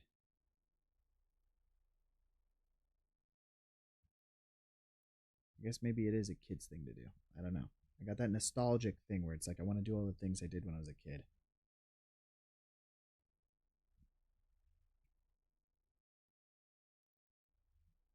Okay. It's all looking good. I think that's all good. So we're going to keep everything like that. Now I'll go save. Now if we go back over to our layout now, we have our principal BSDF here, and we have this like darker areas thing. Technically, we could probably just invert this. Now, I wasn't initially planning on doing this, but you could just invert that, plug that into the base color, and then preview your principal BSDF. That should be a lot better. It's looking pretty good. I kind of want this to now have some black in there, which I did remove, but now that I'm seeing it not there, I kind of want it there.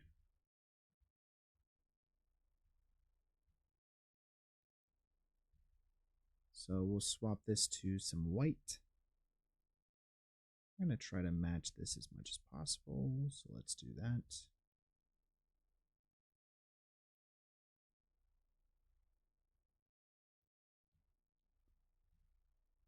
Okay.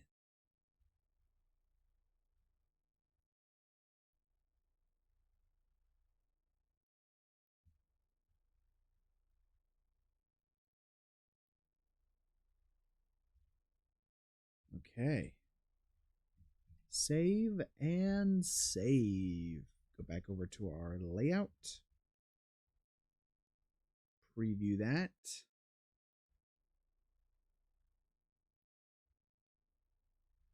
There we go. How are we feeling, guys? I think some extra funness could be like adding a hair particle system to this.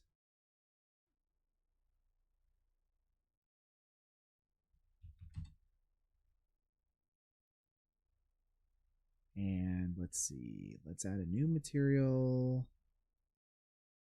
That is a whoopsies. Preview that as hair. And this should be hair BSDF. And then under our render settings, we can swap this to our new material. But we'll also need our render to not have such thick hairs. So we can fix that by the vertex shape or the hair shape here. The diameter a lot smaller.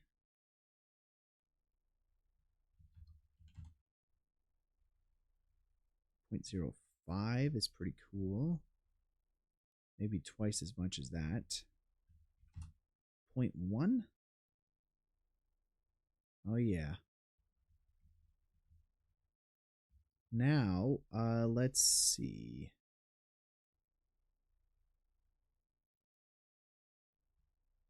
I think we might want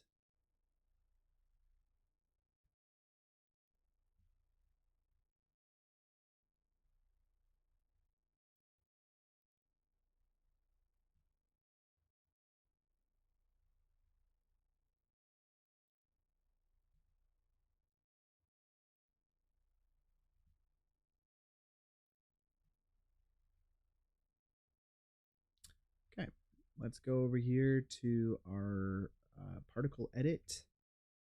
And then I kind of want this stuff to not be so straight up. So we're just going to kind of fix a lot of that.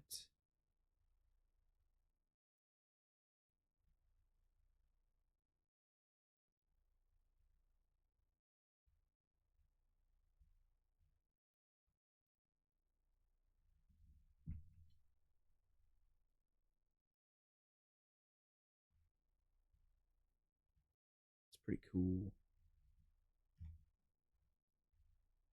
Like that. It's all a little long though. I guess I just made it a little too long. So let's go back over into our particle edit here. And then I'm going to shrink it down a bit.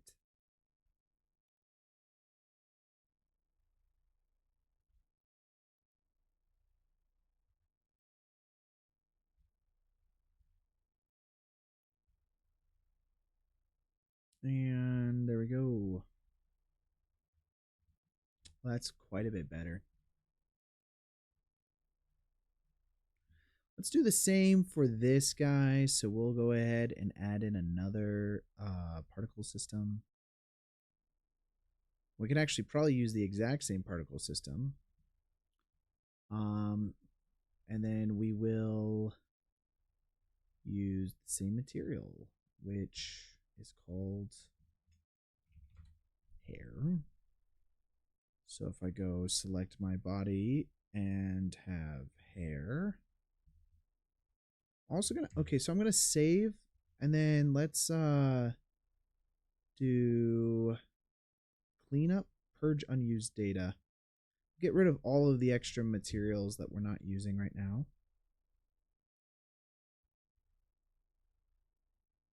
Okay, and now under our interpolation, set that to 10.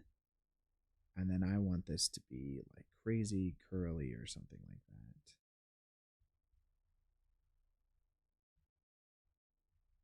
Too much though, so let's go to our frequency here, or amplitude, 0.01.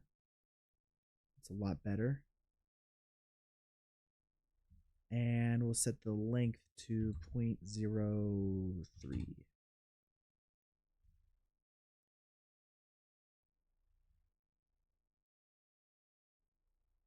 Well, that's looking pretty good, guys. It's looking pretty good. So that's what I got so far. I can render this out. We can do, it's really just some minor tweaks of adding some glow and stuff like that, but I'm feeling pretty good about this. What do you guys think?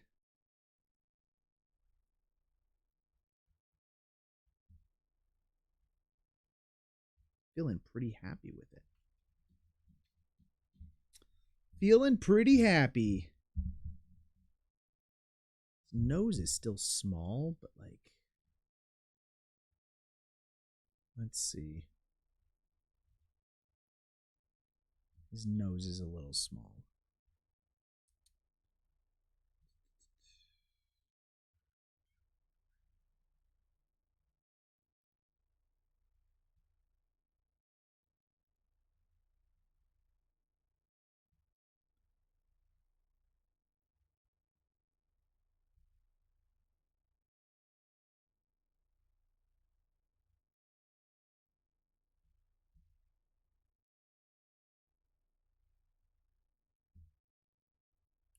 Doesn't look good here, but it looks good over there. That's all that matters.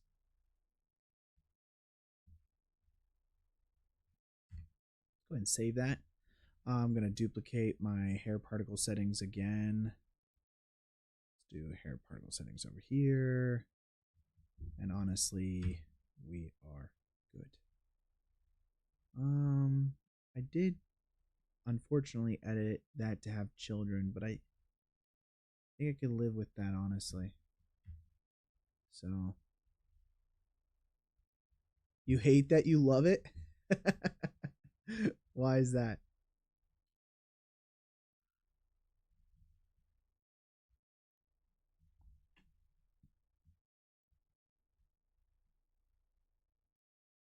Okay, we can render this out. Oh, you know what? This looks terrible. This part. We can fix it. We can fix it.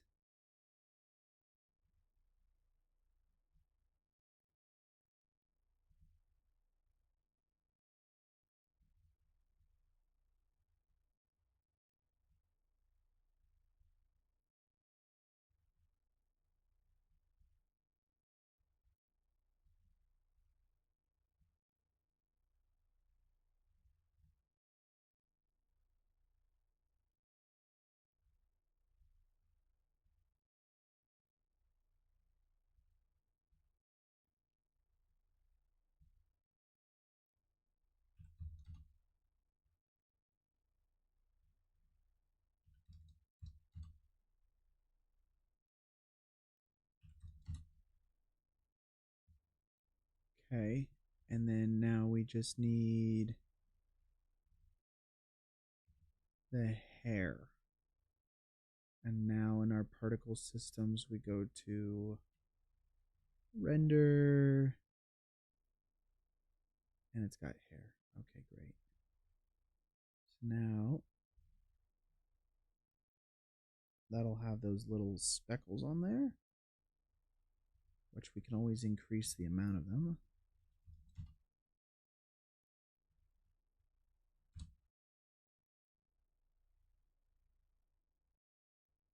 And then the little eyeballs here, I mean, these, I guess, could be less rough.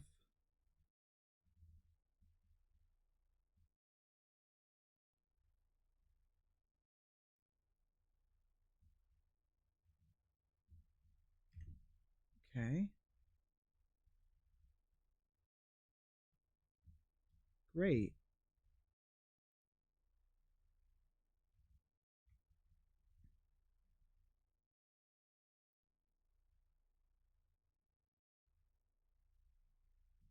The eyes are too dark.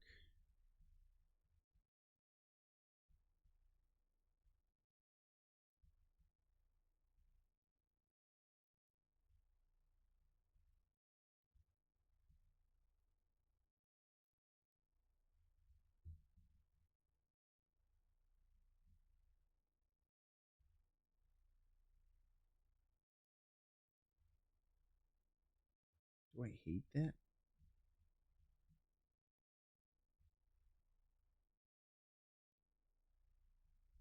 Yeah, I guess the eyes are a little too dark. We can brighten those up. Luckily for us, that's not that hard to do. Just add a color ramp in here, and all you have to do is select this black area here and then just make them something like that, like a dark gray.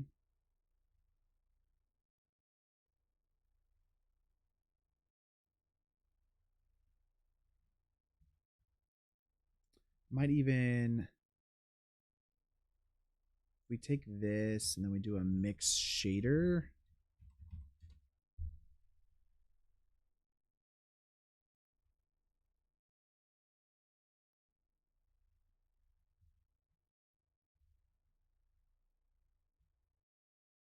Yeah, let's do it this way. Okay, and then this is our main base color, and then this one could be our darker material, which has maybe less roughness.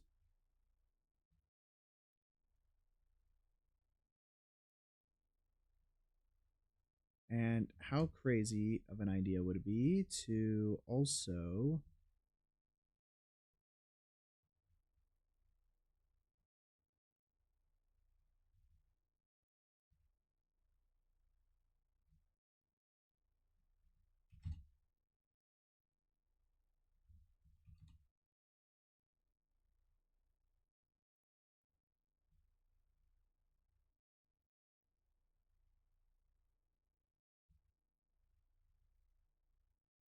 put that really on the inside there so that way you still get kind of like a bit of a bluish glow as if internally he's glowing?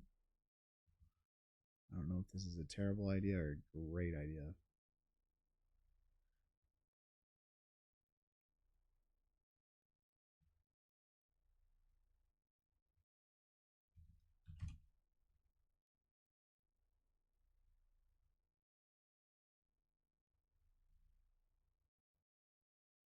I think even this one could be less. Something like that. 0.1. This one would be like 0.02.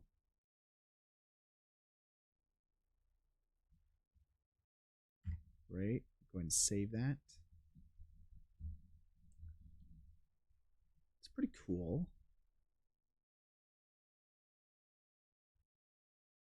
Realizing things that I don't like about it right now. Might need to.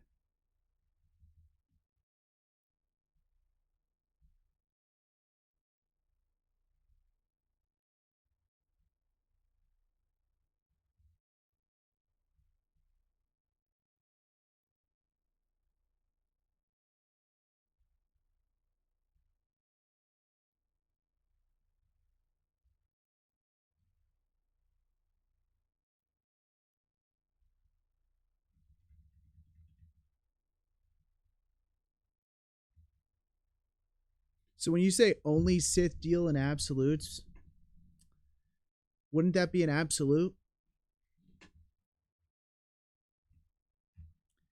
Just saying, proof for thought. Didn't think about it that way, now did ya? Now did ya there, brother? Nuh-uh.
Okay. I feel like I'm just. It looks so bad when you look at it in 3D, but over here it actually looks pretty decent. We're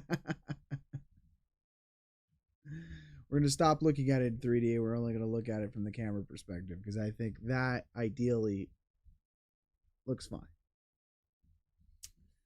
Okay, guys. Yeah. So let's set some render settings here. I'm going to, first of all, we are rendering out in cycles, obviously. Let's go ahead and change this to an OpenEXR multi-layer with normals and cryptomats. I don't think I'm really going to be doing all that much in grade, but you know, I do like to have that in case. Never know. All right, let's go ahead and hit the render button right now and see what render times we're looking at. See what render times we're looking at. Okay, let's disable this also as this is rendering. In the meantime, what do you guys have for suggestions on what we do next live stream? I don't need AO. I really don't even need normals, honestly, because the only thing I'm really trying to do is make the glow a little more punchy. Make the glow a little more punchy. That's it.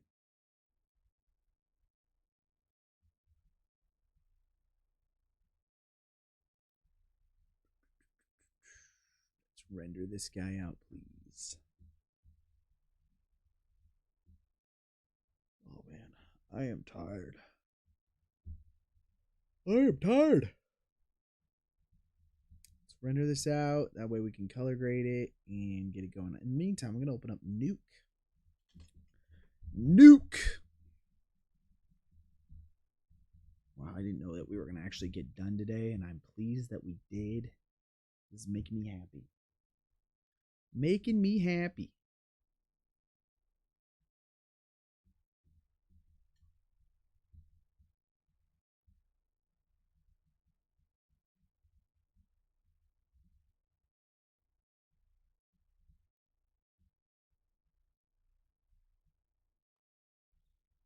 Oh, man. Sorry I'm not more talkative. I just feel wiped out, tired. I don't know. But this is our second Spooktober render, and it's coming along, guys. It's coming along. I'm gonna swap over to the screen here, but it's coming along, and I gotta figure out what I want to do next week. I don't know. Are we doing another Blender cute zombie? Dude, we already did a cute zombie. We did the wait, what? There's a cute zombie behind me.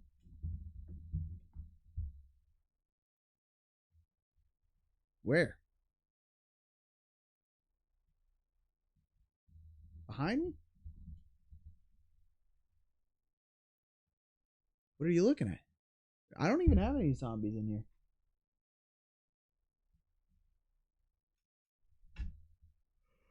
Oh, well, I mean that's not a zombie. It's like a alien mask, you know?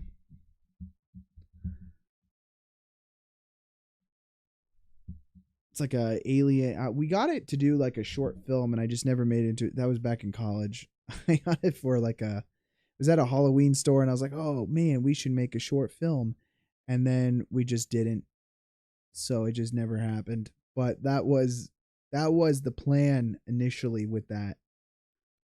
You're legally blind? I used to be. I got LASIK eye surgery. But like legally blind is like you can't see far. That's the wrong color. Zombies are green, dude.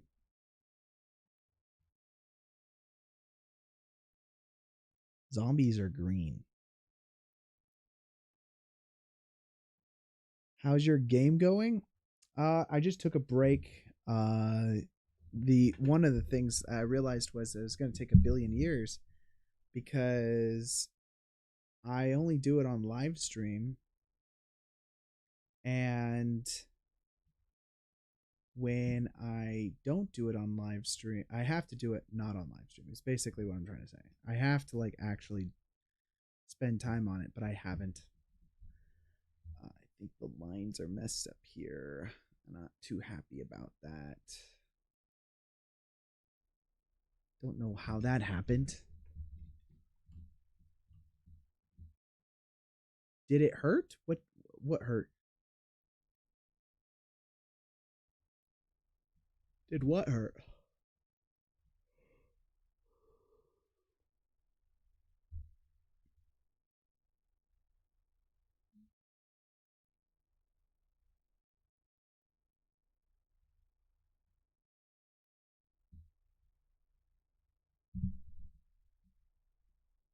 Dang, Nickies. You're the top #1 fan. You beat out Ben. Ben, how do you feel being in second place for the XP?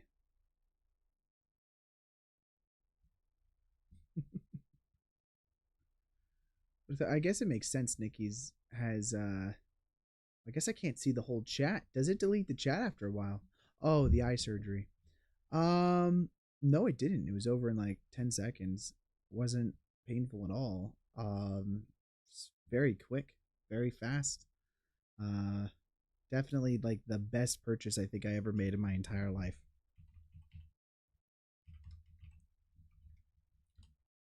Okay, let's render this out. We're gonna override. Let's see. Oh goodness. Looks like my color management's still not set up, which is amazing.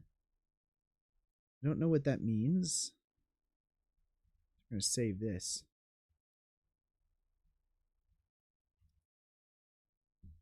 And let's go ahead and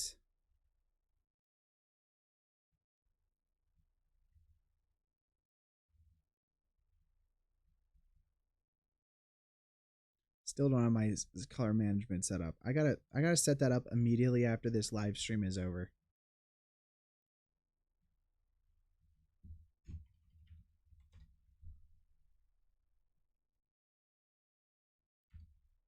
Though to be fair, this looks pretty cool this way.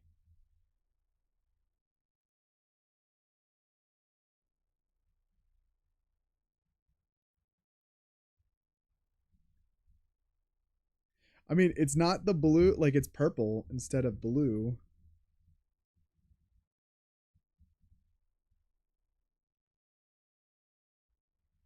Want that or this? I actually like this. I like it incorrect. So we're going to keep it as incorrect because that's the way we like things. All right, let's go ahead and add a glow. I think we're going to just spoof this thing up real quick. Okay, guys? We're just going to get it done.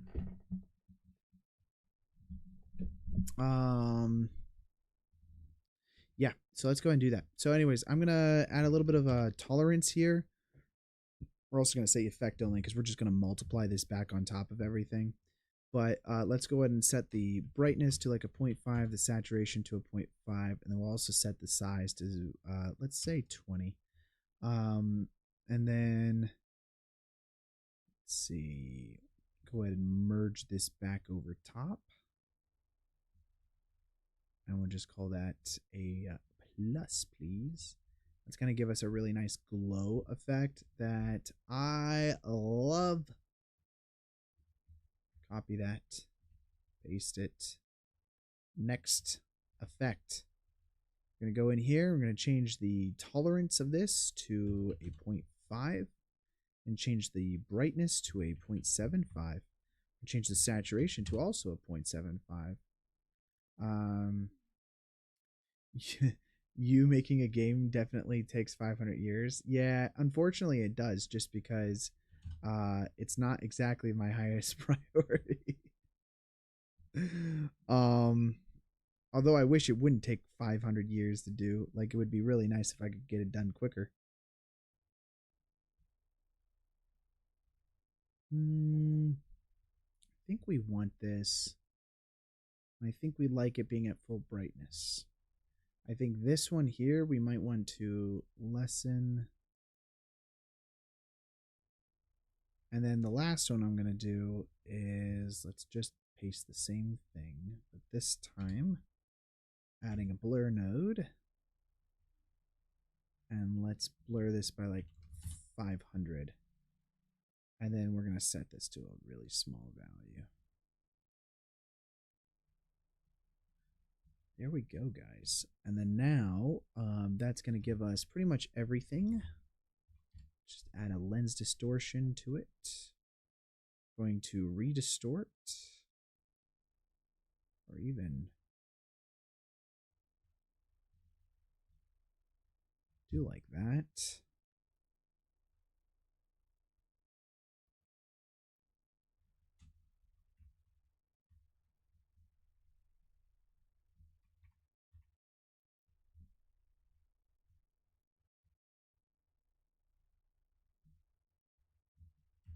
A little bit of nice distortion going on here.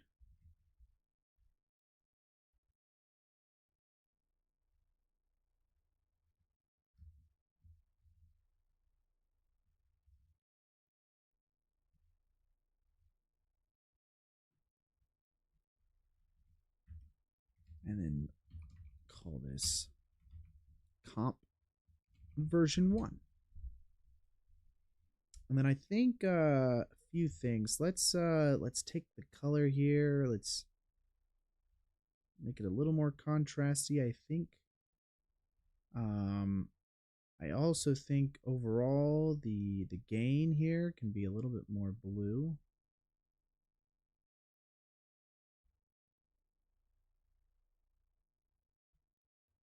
It is a little bright on the hands. I'm going to have to roto that down, because that's happening on this guy right here. Though overall, actually, we could actually do that through our crypto mat. So if I added a grade node at the top, I can set the crypto mat settings.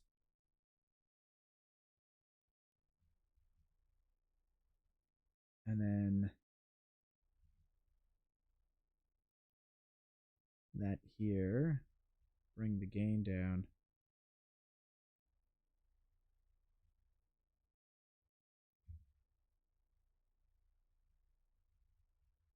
Let's see. Erode fast.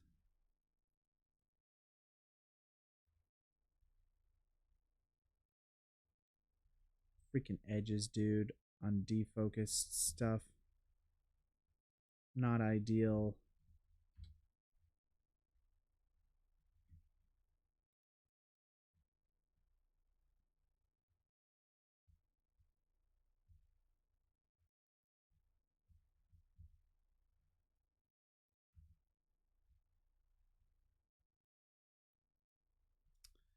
Might do this.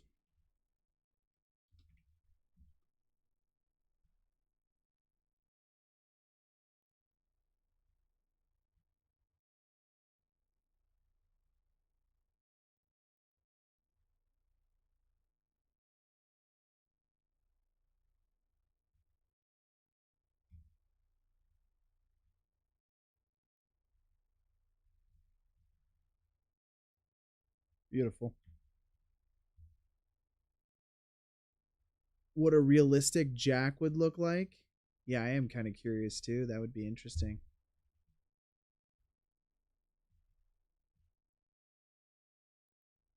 I like that.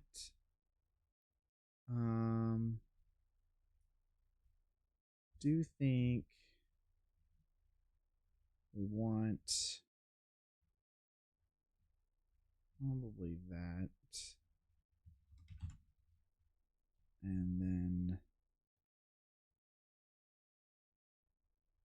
just darken this area up a little bit more.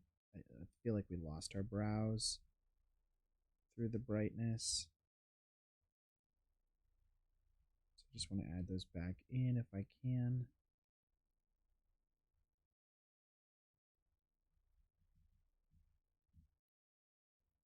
It's pretty good. And then over here, and then under there.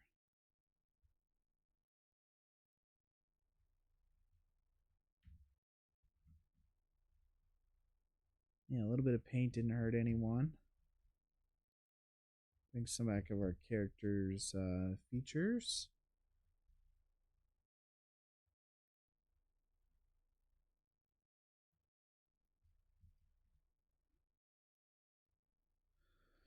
Okay.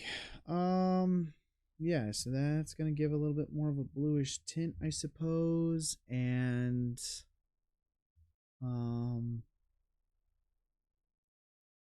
yeah, let's do a nice regrain now, I think.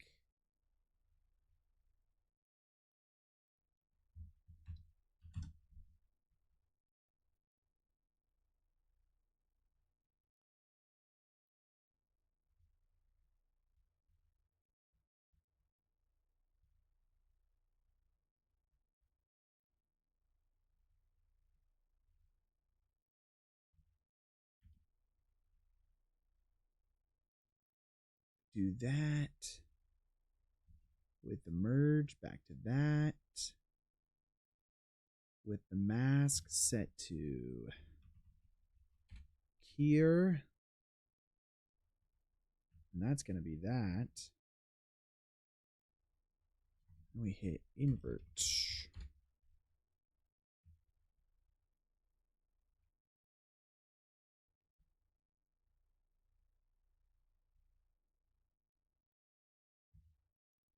So now it's not going to add grain into the highlighted sections, only into the darker sections.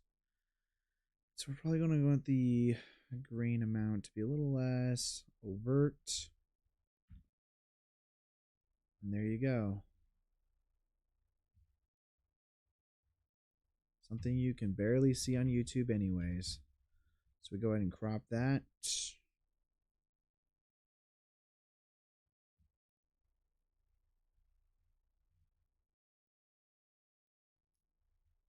Nice little extra regrain there.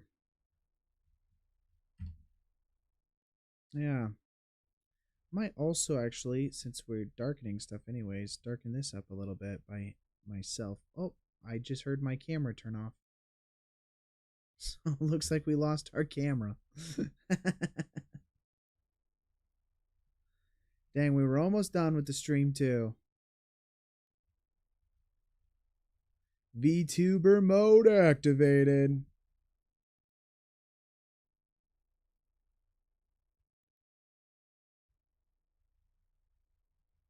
I have to always remember that crypto mats don't necessarily work on defocused materials. All right, how does that look? So we're just like darkening down that.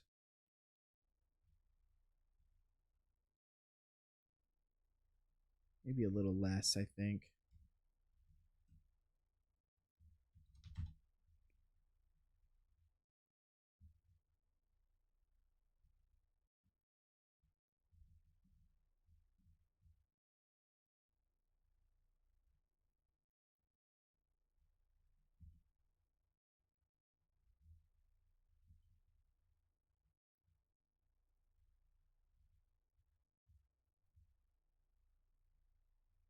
That works for me.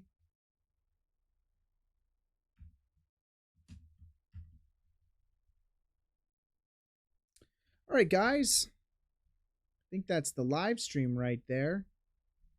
What do you guys think? Jack Skellington. Made him live in Blender and composited a nuke. If you guys do want the projects files for this, you guys know where to get them. They are going to be over on the Patreon. And if you guys have access to that, you guys go download the project files for this. And of course, if you guys are part of the Patreon, you can get all other project files from previous live streams and everything. So yeah, this is a fun. This actually looks pretty decent. I'm thought it wasn't gonna turn out decent for a while.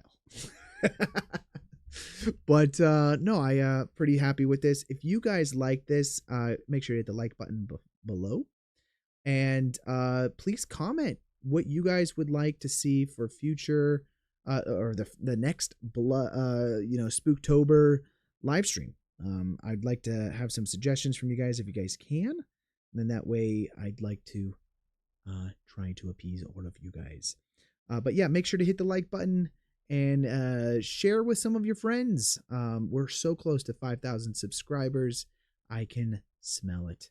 But thank you guys so much for watching today. You guys have a great rest of your Sunday. And I will see you guys next week with another spooky live stream.